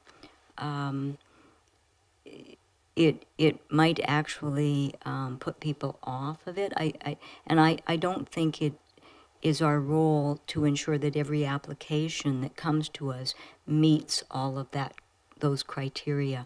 I think it is acceptable that they present us with their statements of what their position is on these policies, but we don't try and impart all of our values and priorities to those smaller organizations who may not even have the resources to develop things in the same way that a municipality does. So I can't support the motion as it is presented tonight. Thank you, Councillor Patterson. Councillor Appleton. Thank you, Your Worship. So speaking in favor of the motion on the floor, I think all the rationale for what's being presented is valid, and I also feel that it has a real practical purpose. I think what we saw today from our review of the grant and aid applications is, there is a great need in the community, and the funding that we're currently allocating is essentially staying static. So I expect us to receive an increasingly large amount of applications covering a large swath of types of submissions that people will be seeking funds for. They all may be admirable in scope. They all may be completely valid in their need, but council will need to, I think, in my opinion, cast its mind to creating the parameters by which we make those hard decisions on what we fund and what we don't fund. And I think I saw evidence of that happening tonight, where I can't recall a grant and aid process where the total ask, if everybody was given their maximum ask, that it was as high as it was tonight. In previous iterations, we've been able to fund people to their fullest extent and still have funds left over. So I think that there's a real practical and positive use to this type of parameter to help us narrow down the scope and help us find those most deserving organizations for funding. Thank you, Your Worship. Thank you. So I'm going to speak in favor of the motion as it stands here, and I read it, at least is the way I'm reading it, which is that staff will bring back options. I hear Councillor Patterson's concerns about this could become very cumbersome. I think that's the debate that we would have when this comes back, is to say, okay, well, it's fine to ask for this, but I didn't see this as they have to abide by these to get a grant. I heard, have you thought about these things, and would it be, have you thought about accessibility? Have you thought about these things for your things? And if yes, then tick the box and let us know how you're just. And I think that's the balance of complexity and extra work, which we don't want to have too much of, but to have enough. So I think the ask here is for information to come back for us to have that discussion. So I'm supportive of the motion as it stands here. But I do hear that it could very easily become a bureaucratic nightmare if we were to make it a long process. So I think that's a good discussion to have, but I think we need some context for that a report coming back would help guide. So I'm supportive of the motion for that reason. So, any other discussion on the motion that's in front of us? All right, all those in favor? Oh, sorry, Councillor Green. Just one comment, and I guess it's because I feel that, in a way, while I appreciate, as I said, each of those elements and each of those values and qualities, it feels for me personally a bit arrogant of a council to expect some unique organizations to conform to something that they did not have a hand in or they were not consulted about. So I guess I cannot support it on that basis. However, as I said, I think there's an opportunity to look at our process generally and perhaps meet with some of the organizations generally to talk about our process. But at this point, I can't support the motion as it is. Thank you. Thank you for that. All right, I'll call the question then. All those in favor? Oh, and those opposed? Councillor Green and Patterson opposed. That does carry. So that report will come back to a future meeting of council. I do believe that concludes our business for the day. Moved to adjourn. Is there a seconder? Moved and seconded. Any discussion on that? Please question no. All those in favor? Any opposed? Unopposed? We are adjourned. Thank you very much for coming out this evening. Have a great evening. It's